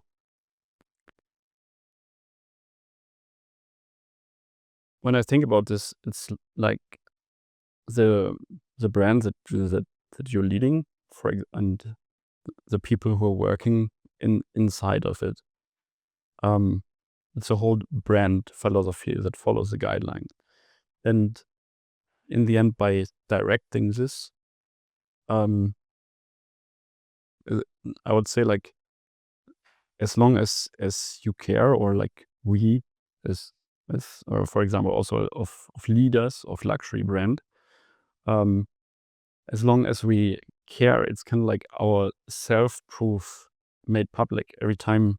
For example, you choose to, on the one hand, bring in new ideas, new patterns of things you observe, you perceive into a world of Michel Parmigiani, for example. You honor these principles, you honor the history, you honor your expertise. And you're proving by doing that you are not someone who abandons heritage for trend. So it's like the artist work kind of like it comes through it and as a collective, but it only can happen if you care and live by your own principles. So the objects created as a brand are your proof to yourself. And the funniest thing then, the magic, is they become other people's proof to themselves as well. Because when I'm wearing this watch, for example, I'm, philosophically speaking, I'm borrowing the inner working of your brand. Behind this, the humans, your team, the artisans, everyone. I'm borrowing your inner working in this case as a mirror for my own, something that I'm seeing how you see the world, and it's giving me permission in one way or another to see myself in that way too. And that happens with everything that we buy. I mean, like, that is the psychology behind it. Yeah, of course. In the end. So to end this rabbit hole, is luxury consciousness mirroring itself through the objectification of thought to make it tangible. But I think we'll go back to what we said at the beginning. You have values that resonate with the values of the brand, and we are designing products that are a synthesis of these values. So the product is like the ring for a marriage between the brand and the customer. But it's a synthesis of those values, and you identify with them because you see yourself in that, and you resonate with a brand that has the same vision that you have on a certain object. And that's the synthesis, if you want. So we have to continue to nourish this because it's something that moves with society. But the founding values of deepness, heritage, innovation that has to continue, unostentatiousness. These values are there, but they evolve in time.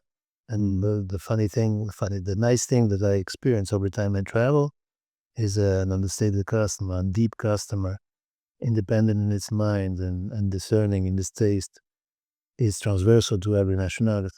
So you can see it in the US and Japan and Singapore and in the Middle East, where you think about the most showy luxury. It's not true. You have plenty of people that are extremely educated, that moving towards a more discreet way of expressing luxury. So this is something that is transversal, and it's built in the values. And the values are these values of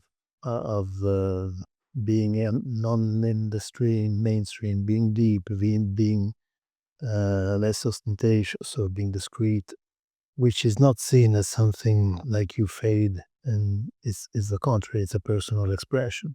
So you're not following the flow. You're expressing your own sensitivity, your own taste, and you resonate. And luckily, you can do it in different ways. I don't think you have only that watch in your collection. you are the same person, and sometimes you are wishing to put our Parmigiani on, and happy to hear that you wear it often, and that's what we hope our clients do.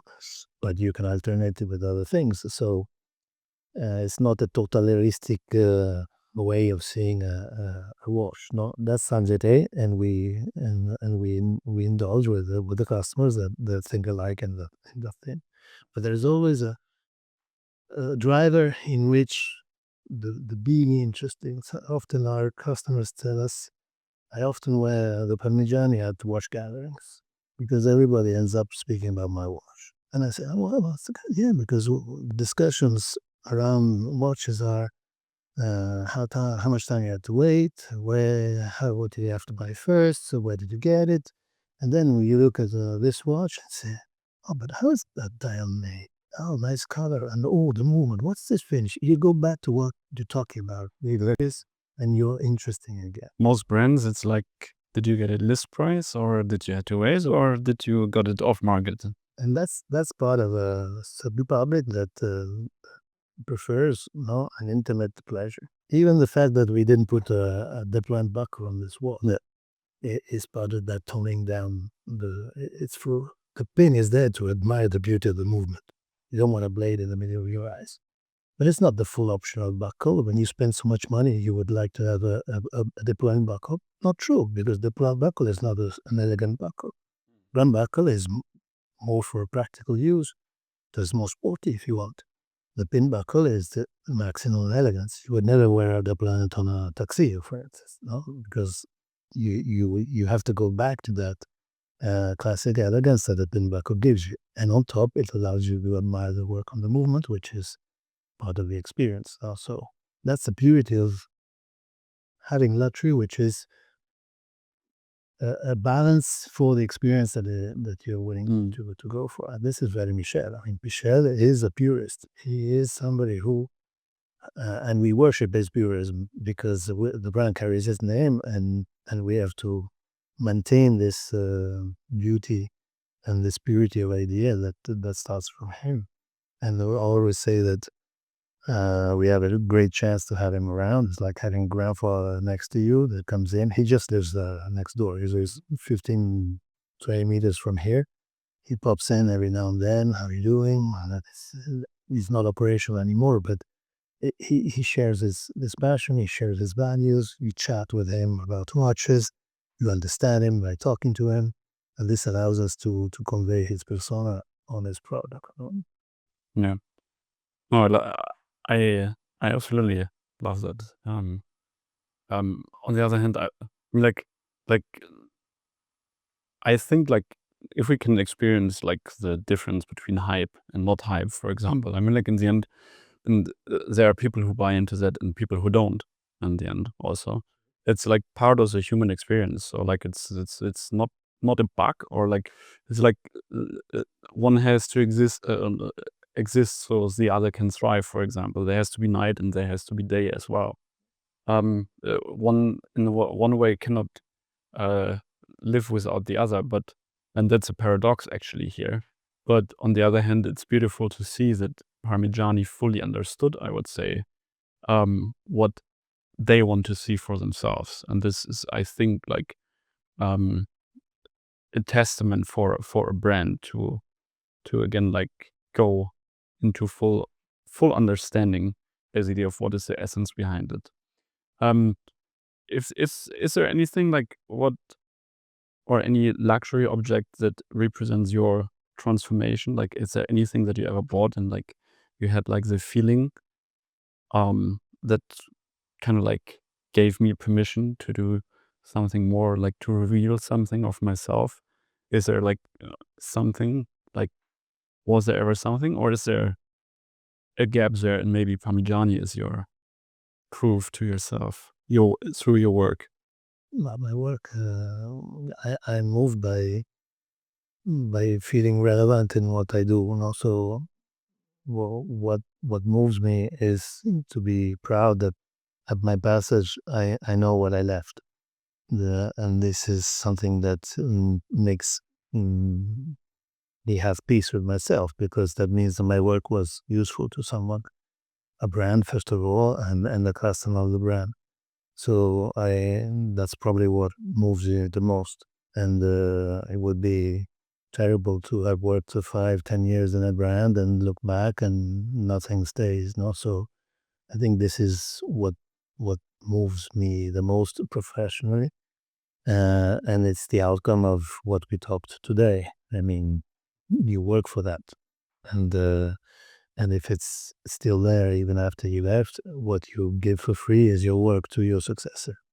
Well, so and you inherited for free the work of somebody else when you join a brand or a job, and you leave for free when you leave. And I'm proud to say that how I lead a brand is in a better condition than when I found it, I like that. because we are there for a passage of time. The brands have lived for centuries, so it's obvious that we will have to leave at the moment to somebody else. And the important thing that what you leave has value and has future. True. True.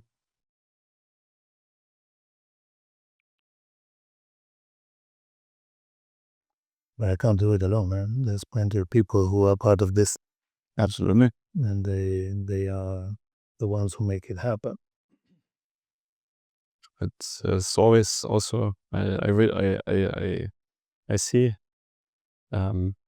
you also always or very often you mentioning this. And I think like that's also part of you. To first of all, I want to thank you for this honesty, for all these interviews that you My took pleasure, my thank you. Question. your time. Maybe a little bit different interview that you usually do. Mm-hmm. And that you also went into your obsessions, what the price that came along with it. In the end, I want to close this with something that I think has emerged here. And I think like I find it fascinating how humble you are, how knowledgeable you are. On the other hand, also how attentive to detail you are. You're looking at people. You're looking at art. You're looking at mechanics. Then something that we didn't touch today, but how you lead this company, and also like how you're listening to social media, how you form all this together, how you direct it. And you said like, if you would study again, you would become an architect. And I think on one hand, what I see is that you are really like an architect in a different way of combining things and ordering them. And I think that's super, super interesting. Many things to learn from you, how you see the world with such attention to detail. And I think that's absolutely refreshing, not only just in the watch industry, but in the luxury industry. That's why I spoke at the end about it at all. I think that's very unique. And um, I'm glad that you found with Parmigiani the way of expressing this kind of like of yourself, because I think the word has definitely its value from your work and how you express it and how you talk about it. It's fascinating for me at least, and I think also for a lot of other people as well. And yeah, you're imbuing meaning into these things, into the work you do, and thank you for that. Your watches are, I think, a gift to someone's complexity. Okay. And to recognize this as someone who buys it, it speaks a lot about, in the end, your attention to detail. So thank you very much for this interview. And If I may add, the attention to detail is nothing if you don't see the bigger picture. So that has to be part. There's a saying in Italy, you don't see the forest because you're looking at the trees. Okay. So you have to see the tree, but you have to see the forest too. So it's like if you want to be a leader, you have to be a bit an eagle that flies high and see distance, and a bit an owl that lives in the forest and underground. So you have to combine the complexity and the clarity of a vision with the complexity of the underground of a company, which is in the end the life and the culture of an organization, but keeping in mind the direction in which you're going. So the execution is as important as the vision to me in leading a brand. And that in the end brings out the soul. Yeah. But that's not just mastery, that's in the end it's integrity as well. Of course. And that was beautiful. Thank you so much for your time. Yeah, it was really I appreciate that. a nice time we had together. Was there anything I haven't asked? No, I think you were very deep and profound, and I had a lot of pleasure in talking with you. Thank you so much. Thank you. Thank you. If you see this, it means you stayed until the end. You watched a complete interview with Guido. How did you like it? Leave a comment below. And just a quick reminder again that some things left unspoken and some things required more context. That was the reason why we created a workbook. You find it also in the video description in the link below. It's free of charge. And if you want to see more in the future, more videos like that, more interviews like that, so please like, subscribe.